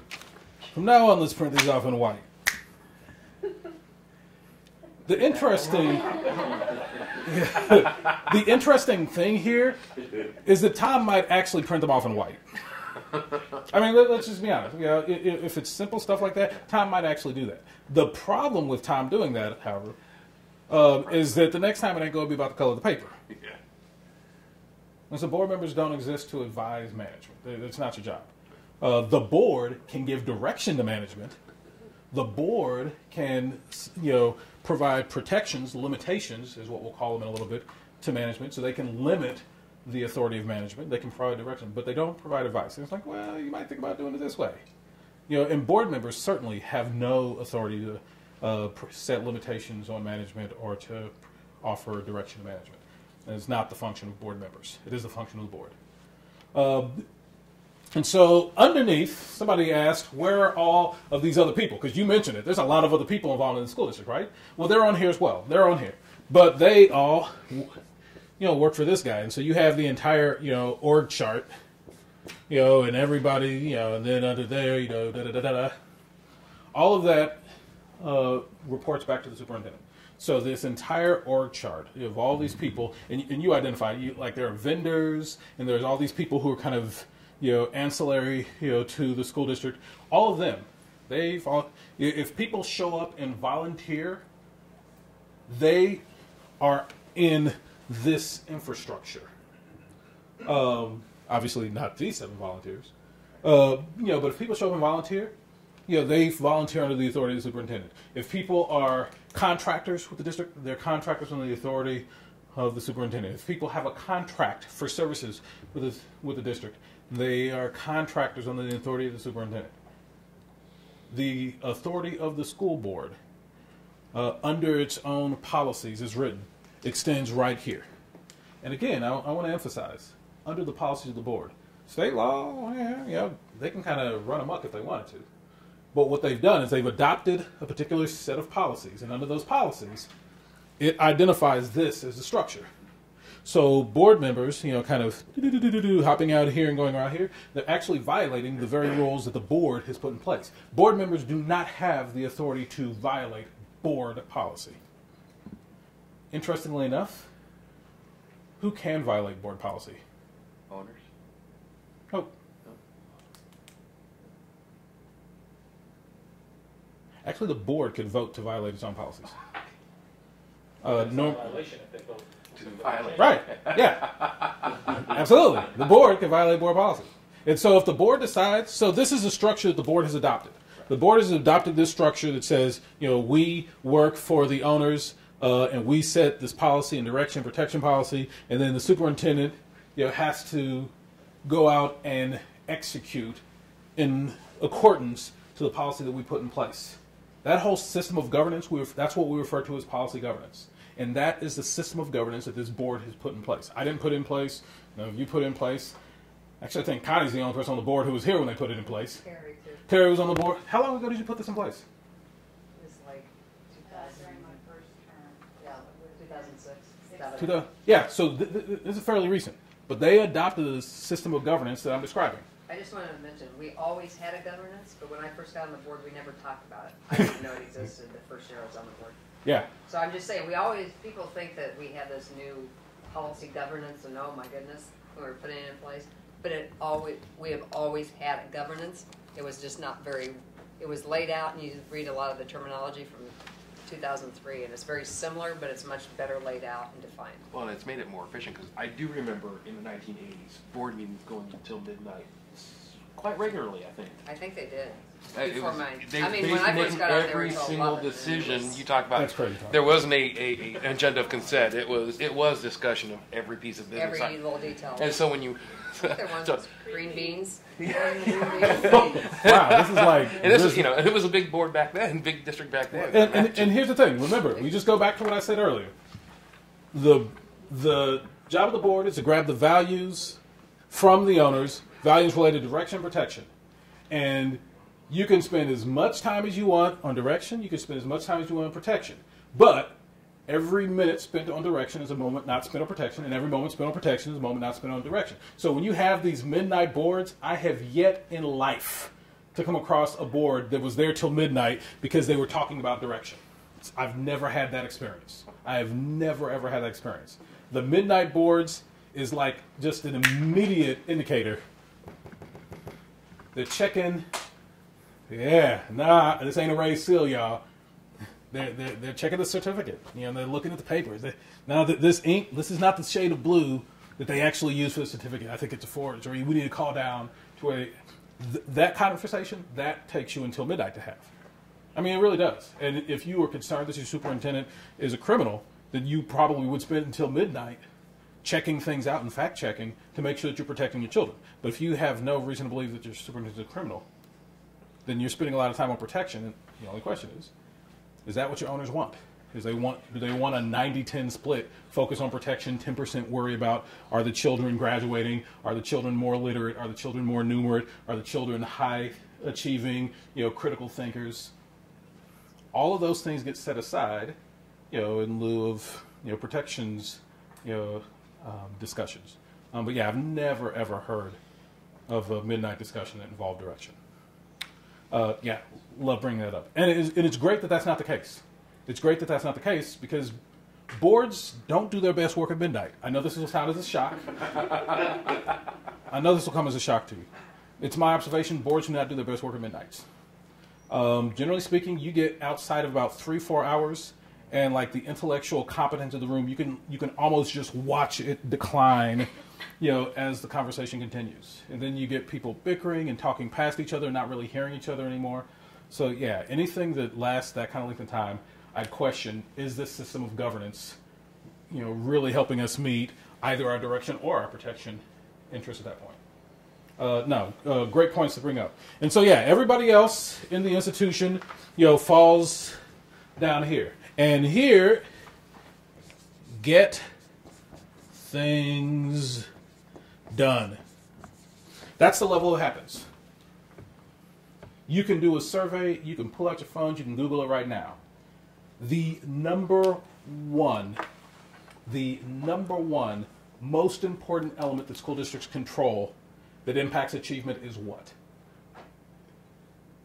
The number one most critical element, the number one most critical factor that school districts control that impacts student achievement is what? Teachers. Highly effective teacher, you can put them outside, in a frozen field on a 19-degree day, in a car with no top on it and 30 kids in the trunk. And that teacher is going to produce amazing results. You could take the... Let's not make that policy. Yeah. Compared to the world's most ineffective teacher, you give them 3 students, in a perfect, gorgeous space like this with all the material they need. Those 3 children will not be served nearly as well as the 30 outside. The bottom line is the single most important factor that school districts control and the achievement of our students is the teachers. And so that's why I indicate all the way down here in this is where things actually get done. If achievement is going to live or die, it's going to happen in your classroom. It's going to happen in that relationship between your teachers, and your students. It's going to happen in that, interaction between, the custodians in the hallway and the students, that either that student is going to feel welcome and included and, and cherished and supported as a part of that building or they're not. It's going to happen in the library with the librarian. And either I feel like somebody was there to help support my interests and my literacy and help me discover some things that I would have never discovered on my own. It's going to happen in the lunchroom, with the lunch staff, who are there, protecting, the well-being of our children culinarily, even though children will never say so. But who always, say, hey, Ed, I didn't see you Thursday. Where were you at? Oh, you sick? Well, we're happy to have you back. The staff is where it happens, and none more so than the teachers. If you want to see achievement increase, you want something happening in that classroom. That's where things get done. I highlight this only to suggest not that this stuff is unimportant, but that your direction and protections have to have some kind of focus. And where that stuff happens is down here. You know, almost everything that you want in terms of the values, the directional values, that happens in the classroom. And frankly, the overwhelming majority of things you want in terms of protectional values happen in the classroom. A lot more concerned about protection in the classroom. I mean, read this thing. It'll tell you. There's a bunch of stuff in here about money as well. But those aren't, people aren't calling you constantly worrying about, so exactly, what is the investment mix that we're using right now? Because I'm concerned, about our assets protected that way. That's not what people are calling you about. They're calling you about what's happening in the classroom. I mean, you can ask any of the board members here and ask them, the last 100 calls you got, how many of those were about something that was happening between a teacher and the student? And, because that's where things get done. The other thing to point out is that where things get done in terms of the actual outcomes for students is several steps away from the role of the board. I would submit to you it's that way for a reason. Why is it that how things get done isn't directly underneath the school board? Why do you think that is? Yeah. I wasn't going to answer your question. I actually had a comment. Oh, yeah. Comment. It would go directly against my self-interest to disagree with you, so I won't. But I think one of the things, and let's call it the grill in the room, that one of my frustrations is the owners. And how do we get this? I've heard everybody say how thrilled they are with everybody here and all of this. I'll be honest, I'm a little disappointed. I was hoping that we'd have to move this to the auditorium because the community was here in force saying, we care about this. And, and I applaud every single person in this room. I applaud the board for doing this. This is a fantastic thing, and hopefully, we continue to engage and pull them in. But when I have a student in my classroom who failed the first 6 weeks, failed 9 weeks, failed at 12 weeks, failed at 18 weeks, I have called home and can't get an answer. I have sent notes home. I have contacted the administrator, and that child's parent or guardian never, ever was even visible. Yeah. When we have events like this, when I have parent conferences last week or the week before, we had our engagement attempt, and I know the board is working with administration to say, how can we engage parents? With Infinite Campus, this conference is still the best way to do that. I mean, the old formal conference, we're trying to pick community nights and things. I have over 200 students I see over a 2-day period, and I had 10 parents show up. One of them was one of my tennis players. I'm the new tennis coach, so nothing to do with class. One was a parent coming to thank me for what I taught his child last semester, and 8 of them were actually current students with their parent. So 3 hours I sat there to engage with 10 people. How do we engage and make that happen? How do we fill this room? How do we get these people?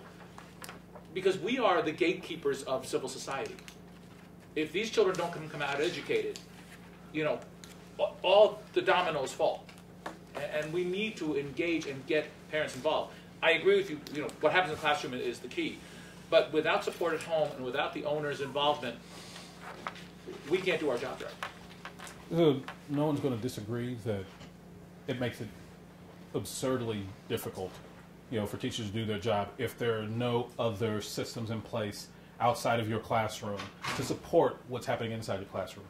No, I've not read any research that would disagree with that in the least. What I am saying is that the number one thing that the school district controls as an impact to achievement, is the classroom, is the teacher.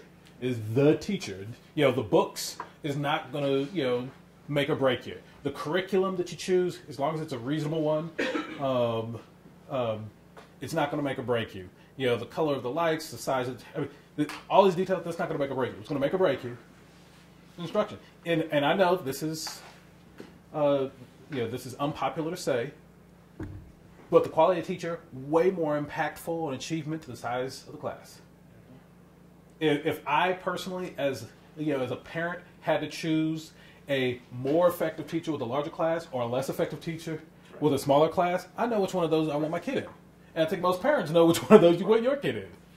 And so, the number one thing here, and I lift that up as part of our discussion about governance, because when you are listening for the values of your owners, as board members, and when you are listening for these direction and protection values, the only reason I'm highlighting this is because this is where things actually get done. And so if you are writing stuff down and in this thing that in some way is doing real harm to what happens where things get done, you might want to reconsider that. You may have owners who say, I think you should give the teachers a 22% raise. Okay, so the question is, yeah, maybe a whole bunch of people believe that, but then the question is, does that in any way harm, our ability to get things done? If you can afford that in the budget, good Lord, please do it. There is reasonable data to suggest that teachers who are given more money specifically to take harder assignments is not an unreasonable policy. I've not yet seen, to me, convincing data and convincing research that overwhelmingly says, give every teacher $100,000 and that will make them a better teacher. No, but I have seen convincing data that says if you have an amazing teacher and they're in this building, you need in this building, giving them more money, more incentive to say, hey, look, I know that you're comfortable here. Would you be willing to take this tougher assignment and we'll give you extra $10,000? Yeah, that might be a reasonable investment. And so just saying across the board, we're going to give everybody a 22% raise, I would just ask the board to consider, yeah, that may be real popular with your teachers. But the question is that going to actually help you get more things done? And so that's all I'm suggesting, is that every time that these policies, decisions come up and you're listening, and you're listening for the values of the community, I would just challenge board members to constantly be thinking about, how does this impact our ability to get things done? And recognizing that in the context of getting things done, we're talking about what's happening in the classroom. How does this impact what's happening in the classroom? I think it's an absolutely appropriate consideration for board members to always hold, as they're busy codifying policy.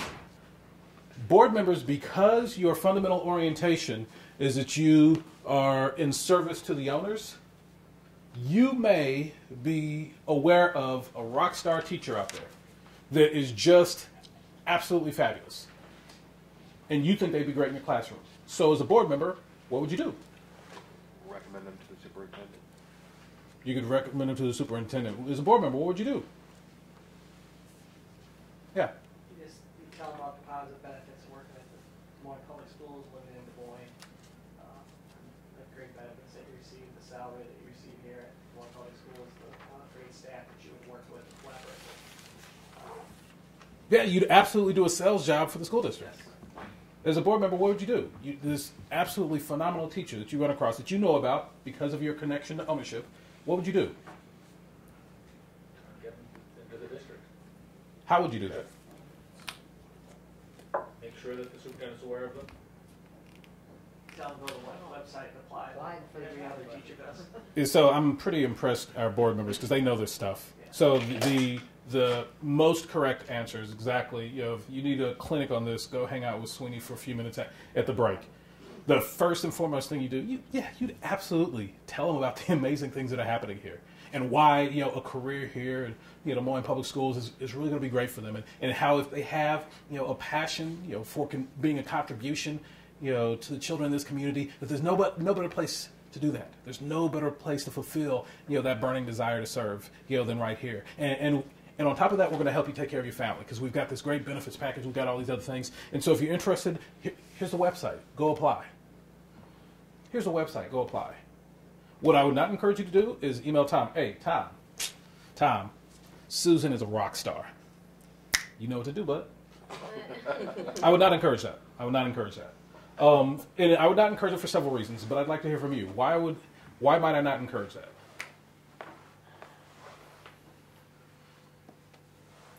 Well, I think it has the possibility of a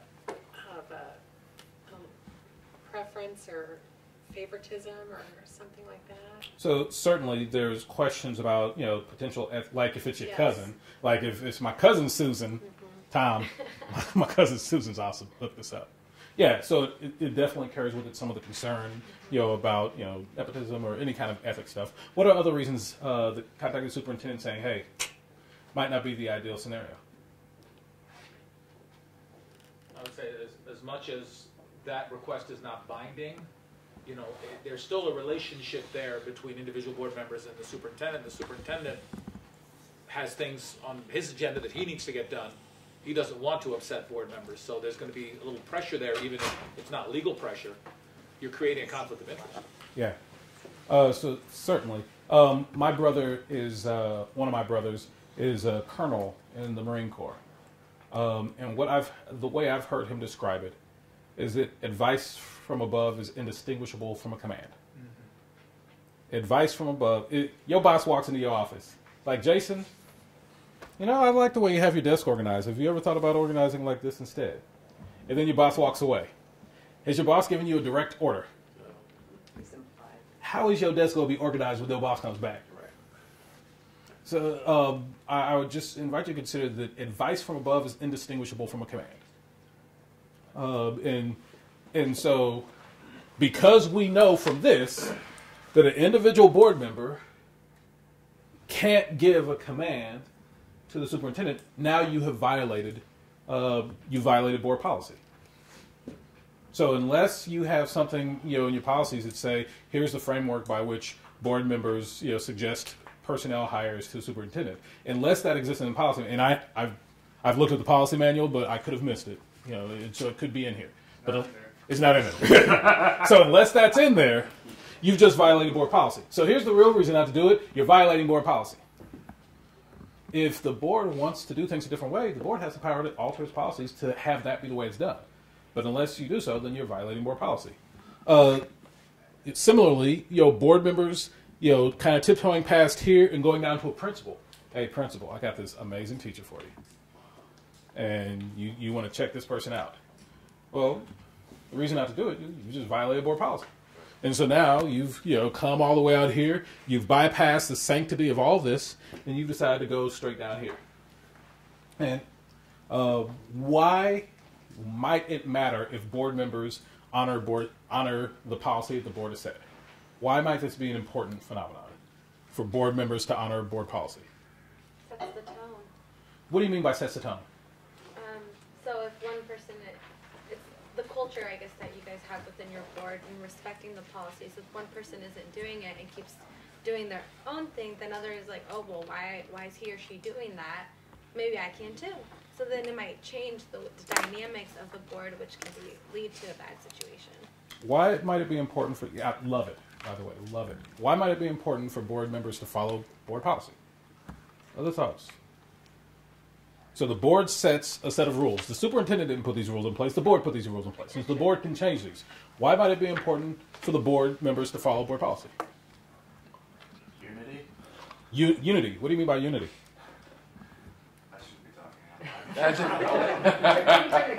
Yeah. You are an owner. Yeah. Well, if the board doesn't follow the policy, why yes. would anybody Here know? is the number one reason the board should follow board policy. The number one reason. If for no other reason, just know that leadership starts at the top. And whatever the leader is doing, the followers automatically are given permission to do. And you may have noticed this at your job. If your boss rolls in, and, he's looking clean like me today. He's got the tie, got the little coat, GQ people. And this is how your boss shows up at work every day. How are you going to show up at work, Blake? Dressed like you. Yeah. You're going to live into the expectations, of your boss. If your boss shows up, he's got his tank top, his Speedos, and flip-flops, and this is how he shows up to work every day. I don't want to see that. Right. You may stop going to work. But if that's how your boss works, then what does that imply is appropriate for your attire? Whatever goes. Be clothed. Maybe. Maybe. Be clothed. But that's about it. Whatever the leadership is doing, expect that gives permission to the followers to do the same thing. Your role as board members isn't just to sit at a board meeting, and make proclamations from on high. You are cultural leaders of the institution. And so if it would annoy you as a board member for a teacher to violate the district's policies, then don't violate yours. Because the second it gets out that this board does not honor its own policies, then you really have not a whole lot of basis for being mad at your superintendent for violating board policy, let alone the executive directors, let alone the principals, let alone the teachers. there is a direct relationship between the behavior here where things get done and the behavior here where policy is set. There is, say it again, there is the direct relationship between the classroom where things get done and the behavior here where policy is set. There is a direct relationship. And so if you, as a board, are constantly combative, which, by the way, I've not seen on this board, but I have definitely seen in other communities. If you have a board that's constantly combative, then you empower your staff to be constantly combative. If you have a board that is professional and courteous, then you empower your staff to be professional and courteous. If you have a board that absolutely violates all of its own policies, then you will have a staff that violates administrative policies. And if you have a board that follows board policy, then you certainly are much more likely to create a culture where you have folks who follow administrative policies. And those policies are in place to protect children. And so anything that you do that encourages people to follow policies designed to protect children, that's an amazing contribution to the well-being of children. And anything you do that encourages the people who are supposed to be protecting your children to violate policies, anything you do that makes it a safe space for policies to be ignored, you are putting your children at risk. And I am not saying this to be dramatic. I'm saying this because this is how human institutions work. People follow the behavior of their leaders. It's an inescapable reality. People follow the behavior of their leaders. As a board member, you are some of the most visible leaders in this institution, and people are watching. Yeah. I was going to give a very much a real life example. Having taught at East for 18 years, I've had many different principals, and we are asked to constantly be in the hallway during passing time, make sure that if somebody's going to start, we should be out there. And I can tell you, is the superintendent, is the principal in the hallway? Exactly. When we have a principal who we see, or even just administrators in general, who are walking around, I can look down my hallway, and when we have an active, involved administration who's in the hallway, who comes to engage us, that hallway is full of teachers. Yeah. And we have people who are in their offices during passing time. Teachers are in their rooms, getting ready for the next period. Yeah. Yeah. People follow the leaders. They're not just following what you say. Don't kids have the annoying tendency to follow what you do instead of what you say? Isn't that frustrating? This is how human institutions work. As board members, they will follow what you do, not just what you say. And if what you do and what you say are in conflict, they will follow what you do, not what you say. Any other thoughts? Yeah, so we've kind of built out our little kind of diagram. We're going to add a whole lot more pieces to this, but I just want to slow things down again and check. What questions do you have so far? And before we do that, we've got a few people who've joined us, and so I just want to give anyone who has not had an opportunity to introduce yourself yet, I invite you now to just say who you are and why you choose to be here. I'll go first. Hello, my name is Giovanni Corvera, and I work for Community Housing Initiatives, and I'm an urban planner. And I also work in the Viva East Bay neighborhoods doing the youth corps at East High School. So I supervise that event. Nice. And they told me about this, so I decided to come. Welcome. Good morning, afternoon. I don't know if it's afternoon yet. Sorry we couldn't be here on time. We were at the Latino Forum meeting this morning, and we knew that this was happening and we wanted to be here. And so I am here in part representing the Latino Forum. In part, I came to North High School, so This is my school. Every excuse I get to come back, I take it. Welcome back, Polar Bear. Omar, pleased to have you.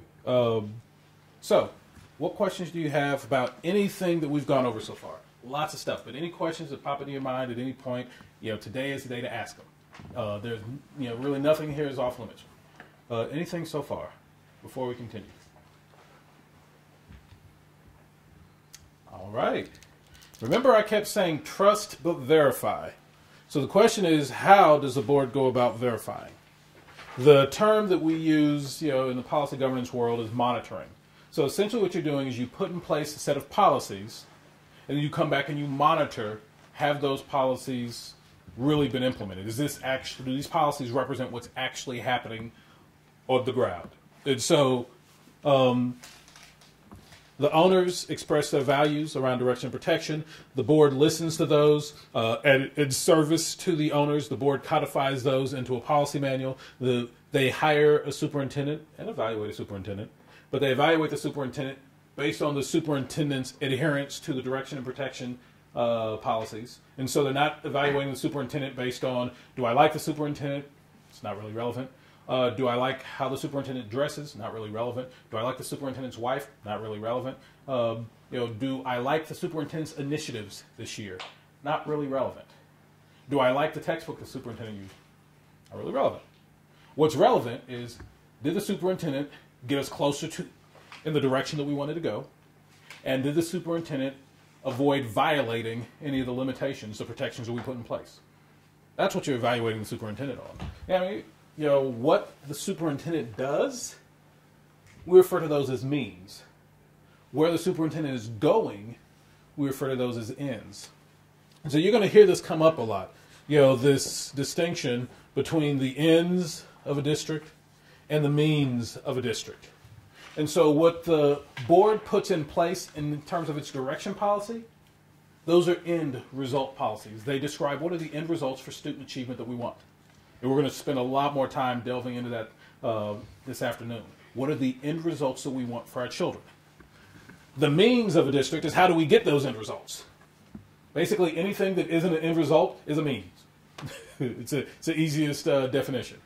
Anything that describes what is the ultimate outcome we want for children, that is an end. Anything that's not that is a means. And so here's how the board's job works in monitoring. They evaluate to what extent did the superintendent get us closer to the ends. What are ways that the board could monitor the extent to which the superintendent got the district closer to its ends? What are ways that the board can monitor that? How would they know? So, in the analogy of the cab ride, where you sit in the back of the cab and you've told the cabbie where you want to go, that's the end result. And you've told them, what things you don't want to happen during the ride. Those are the limitations on the means. As we talk about the end result, what are ways that you can measure the end result? Or measure our progress toward the end result? Yeah. There's not with that analogy, but a couple different ways is I think what you're saying, and I may be wrong, but like we mentioned earlier, the results is what I get by the ends, and that means, did we close the achievement gap? Did we improve the dropout ratio? Did we maintain secure and safe schools? I mean, just a variety of things. Those are all results-driven objects, or is your analogy the ends? All right. The only part of that I would move over into means is the safety piece. In this system of governance, we will refer to the things about safety. Those falls under the realm of protection. And so I understand, intellectually you think about it, well, I can say it, but at the end result, the thing that we want them walking away with, is an education that prefers them to be successful in career and college and beyond. Being safe along the way is one of the means of accomplishing that. It's not the end in and of itself. We're not in a school district so that we have safe kids, but we do want the kids to be safe so that they can come out the other way. Eric. I meant the fact that if we have to have that to get the end result. Yes. Yeah, you absolutely have to. I'm just suggesting that how we create safety is we'll categorize that under our means, under part of our protection policies, rather than under our ends policy. That's the only distinction I was making. Okay. They're both going to be in there. But the way the things you described in terms of how do you measure the end result, you want to know either they're graduating or they're not. The great thing about this is data. There's data that tells us this stuff. You want to know, are they more literate or are they not? And we have data. Data that is a reasonable proxy for growth and literacy. What are other things? What are other data points that we could use that can measure the end results that the district is or isn't accomplishing? What? Test scores. Test scores. Which test scores would you want to know about? Well, here it's like the Iowa Basic Test School. What is it? ITBS scores. I mean, just to see, like, last year we might have been at 3.8. This year we're at 5.8. So we know our kids are learning a little more reading. Yeah, so we know as an aggregate that we've seen an increase in literacy scores. Yeah. You know, and you know the individual teachers, you know, they want to know kind of that broken out data, and the individual principals would want to know that broken out data for their building. The superintendent would want to know that broken out data for the building. But at the board level, the question you have is overall, are children more literate this year than they were last year? And you can look at your ITDS scores, and you can see, yeah, we clearly had a growth here. We know that this, you know, as we're looking out the window of the cab ride, I sense that I'm getting closer to point B. I heard you say something. What's another measure of end results for students? I guess it might be more of a means when I think about it now, but I said attendance. Yeah, so there's no question that attendance is going to be one of the things we Key measure. factors for the end result. It's one of the things we're going to measure. It's hard to find a lot of places, you know, a lot of the means. So maybe we say we want teachers that are highly engaging, and we want schools that try to meet the, you know, the holistic needs of students. And one way that we decide we're going to measure whether that's happening is, are the kids still showing up? Like, generally speaking, the assumption we make there is, if we're doing great things for kids and making them feel welcome and meeting, you know, the full spectrum of their needs, they're going to keep showing up. And if we're making them feel unwanted and we're not meeting their needs, then they're not going to show up. And so we could use, you know, attendance as a way of measuring, you know, to what extent, you know, are we doing the things, is the superintendent accomplishing the things that we want accomplished? Any other thoughts about what are end results that you would want to measure? Yeah. Well, I just have a question on that. Is someone in the district providing the data that we've just discussed to the members of the board for them to evaluate? So this is a fabulous question. We're gonna come back to this. We're gonna come back to this afternoon. But just to give you a preview of what we'll talk about, is there actually several ways for the board to get information about the extent to which policy is being implemented. And so there.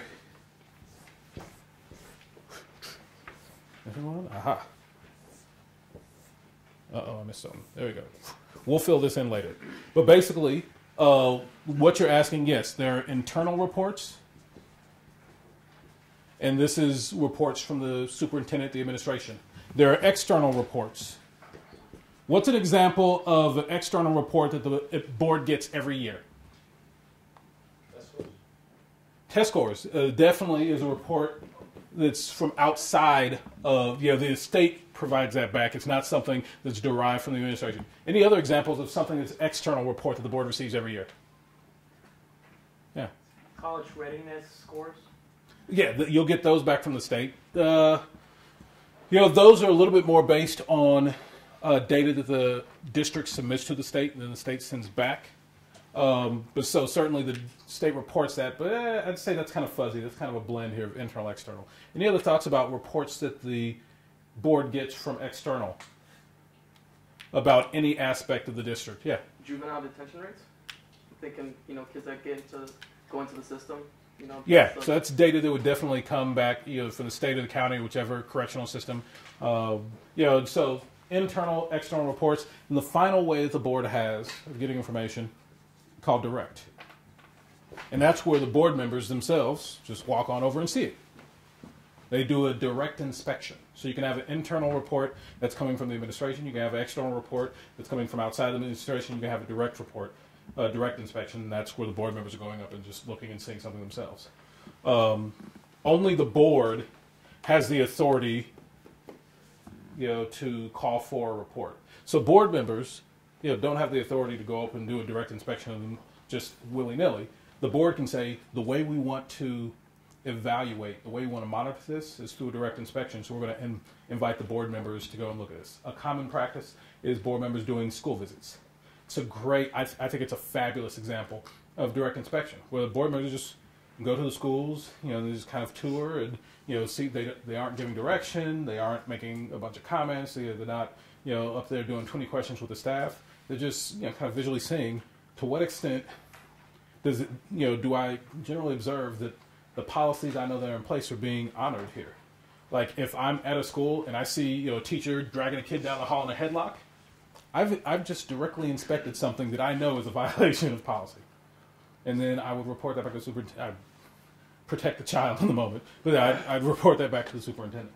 And so those are kind of the three ways, internal reporting, external reporting, direct, that folks are going to get information. We're going to elaborate on that because there's some more detail. But yeah, there are a variety of ways that boards monitor the extent. And so the data that they get from the administration is a major one. Data they get from the state and other sources is a major way of monitoring. Yeah. Kind of a multi-question. You, when you say direct, one, is that as an individual or as a board per se when you talk about Yeah, so only the board has the authority to get reports. And so direct inspection, that's basically the board saying, we want you to go out and do this, and... But you said as a board member going out. Yeah. Are you talking about all 7 of us getting on the school bus and going out?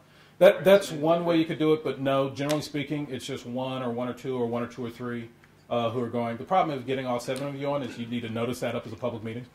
And can you expound? Well, yeah, and so the way, again, the way reasonable school visits, and if the board has not put this into its policies, then this doesn't exist, because only the board can authorize this stuff. Board members can't just, I'm going into the school and I'm going to, see what's happening and tell people. Board members don't have any special rights or access.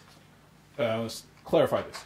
Board members do not have any special rights or access to district property. None. None. The only thing that board members absolutely have an inalienable right to that the public doesn't is to show up at board meetings and to vote. That's it. That is the extent of your specialness as a board member. Anything above and beyond that, are things that the board has either extended to board members or the board has specifically requested board members to do. And school visits is an example of that. If the board has, some policies or procedures around, hey, we encourage board members to regularly and routinely go out and do school visits, consistent with this, and this. And then that is a form of, direct inspection that the board has authorized. And the board could say, we authorize that to happen with 1 board member at a time, which I certainly encourage. Or the board can authorize that to happen 2 members at a time. Or 3 members. The board, the policy could say, the procedure could say, any 3 board members, can go and do a direct inspection. As opposed, and so then it says 1 doesn't and 2 don't, but 3 do. I mean, so the board, can set whatever stipulations around how direct inspection occurs. The board has the authority to do that. Individual board members don't. But it is a practice I strongly encourage, because I think board members need to be out in their schools. And in my experience, I've visited every single classroom in every single school in my district multiple times. And my experience of that is, frankly, the faculty seems to really enjoy knowing that, 1, you're not there to tell them how to do their job, you're just there to say thank you, essentially. But they enjoy knowing, like, wow, they actually care enough that they took time off of work, just to come by and see, this great stuff that's happening in my class. Like, my teachers have loved that. And that is one thing I routinely hear gratitude back from teachers. Hey, appreciate that we saw you in our school last year, and that we invited you to come out to this event and you came. Like, these 7 people are volunteers. They don't have to be there. And so, I think faculty generally, as long as it's done in like a non-judgmental, not showing up to what are you doing wrong, type of swooping in attitude, I think faculty appreciates that. Yeah. I think that is the important clarification, and maybe what Bill is going for too, is that the inspection or observation is just that, an observation. Yeah. We're not there evaluating staff. We're not there directing anything. Nope. We are there to observe the overall happenings in that particular building, in alignment with our direction and protection. So I'll give you an example. On my own board, I once had a board member, got elected, literally the day after election, board member goes to the neighborhood school, corners the principal in the hallway in front of all teachers and starts chewing the principal out. Like, I can't believe that. This does not direct inspection make. It was not, certainly not board authorized, but certainly is not conducted in alignment with what the policies and procedures in my district suggest is what a school visit by board members should look like. And so no, it's not that kind of thing. It's simply going and observing. And no, you don't evaluate staff. It's not your job. You actually have a whole bunch of people who are hired to evaluate the work of the people who get things done. But it's not the board. It's not the board. Yeah. If you have a board member that has kind of gone into a direction that's not in unity with the board, Yeah. is there a consequence other than being out, not voted in the next time? Only if the board puts that in place. If the board, my observation is that most boards don't have any real policies or procedures relative to, maintaining the integrity of the work of the board. And so essentially what they're doing is they're assuming that everybody is going to just naturally adhere, to the policy of the board. And for the most part, they're right. 99% of folks, you say, hey, here's kind of the rules that we're all agreed to follow. 99% of folks are going to just kind of follow the rules that everybody agreed to follow. Unfortunately, a board's responsibility is to protect its children for that 1%. And so as a board, yeah, I think it's appropriate not to have policies and procedures in place that describe here's what happens if board members choose to ritualistically and routinely not adhere to the board's own policies. And that comes up from time to time all across the country. But there are, absent the board putting in place, some policies and procedures that say here's how we handle the situation. Like every board on the planet wants to have a policy and a procedure in place for what to do when a teacher violates policy. Every board on the planet wants to have policies and procedures in place, what to do when a superintendent. Oh, good Lord. Let Tom act wild, and we got something for Tom. But it is a different level of commitment to find a board that says, and here's what happens when we don't honor our policies and procedures. It's a different kind of board. It says something about the character of the individuals on the board, that they, hold themselves accountable in the same ways that they would expect to hold a teacher accountable or superintendent accountable. And so that does not inherently exist in Iowa code. In some states, those things do exist, but in Iowa, that doesn't inherently exist. But the board absolutely has the authority to put it in place. Yeah. I'm going to say, I feel a little bit of a gray area here, because as board members, you are also owners. That's correct. With the rights of owners. Correct. So if somebody in our community wants to come see the school, people in the community don't have a right to walk into the school. Well, not just walk in, but I mean, they'll call ahead of time. Can I come in? They do have a right, or don't you say? I am not familiar with any part of Iowa code that says. I live in Kansas City, by the way.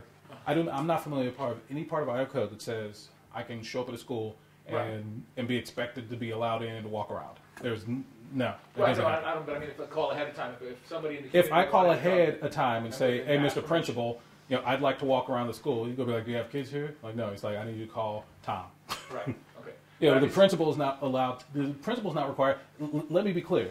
Unless I'm missing something, and we have an attorney running around here. Unless I miss something, the public. It's a public building, but the public doesn't have just the right to just roll on in there, particularly when there are children. Right. When there are children in the building. That is not some unlimited right. And so Joe Public doesn't have that right.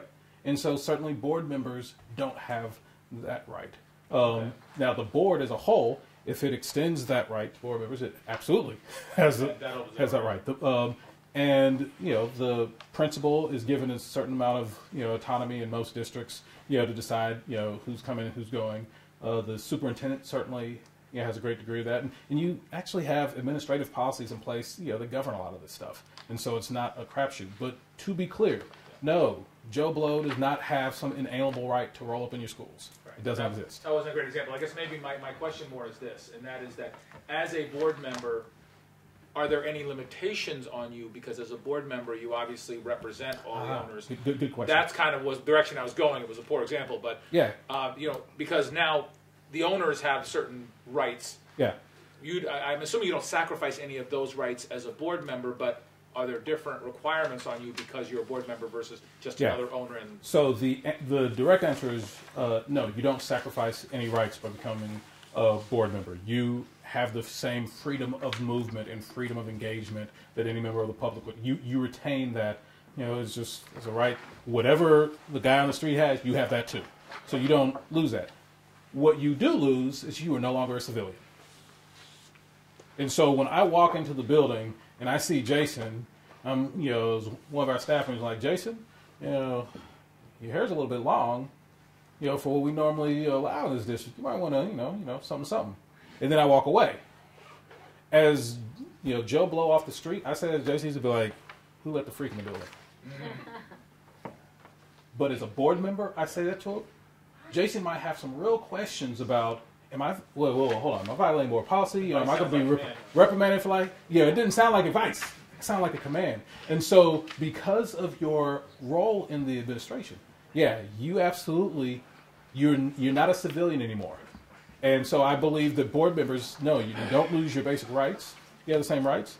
But I think you have an obligation to conduct yourself in a manner consistent, you know, with board policy. And I think a wise board member recognizes the impact, even unintentional, that their behavior could have, you know, on staff, students, faculty, so on and so forth. But no, you don't lose anything. But I say this all the time to our parents: you'll never be a parent in this district again. You'll always be a board member. Yeah, because the staff are never going to see you and be like, oh, that's Johnny's parent. No, like that's that board member. You will never be a parent again in the eyes of staff. And so I just suggest that people conduct themselves accordingly and recognize, you know, that no, once you're a board member, the staff and a lot of the students and even parents are never going to see you as a civilian again. They're never going to see you as a parent again. They're always going to see you as a board member and to conduct yourself appropriately.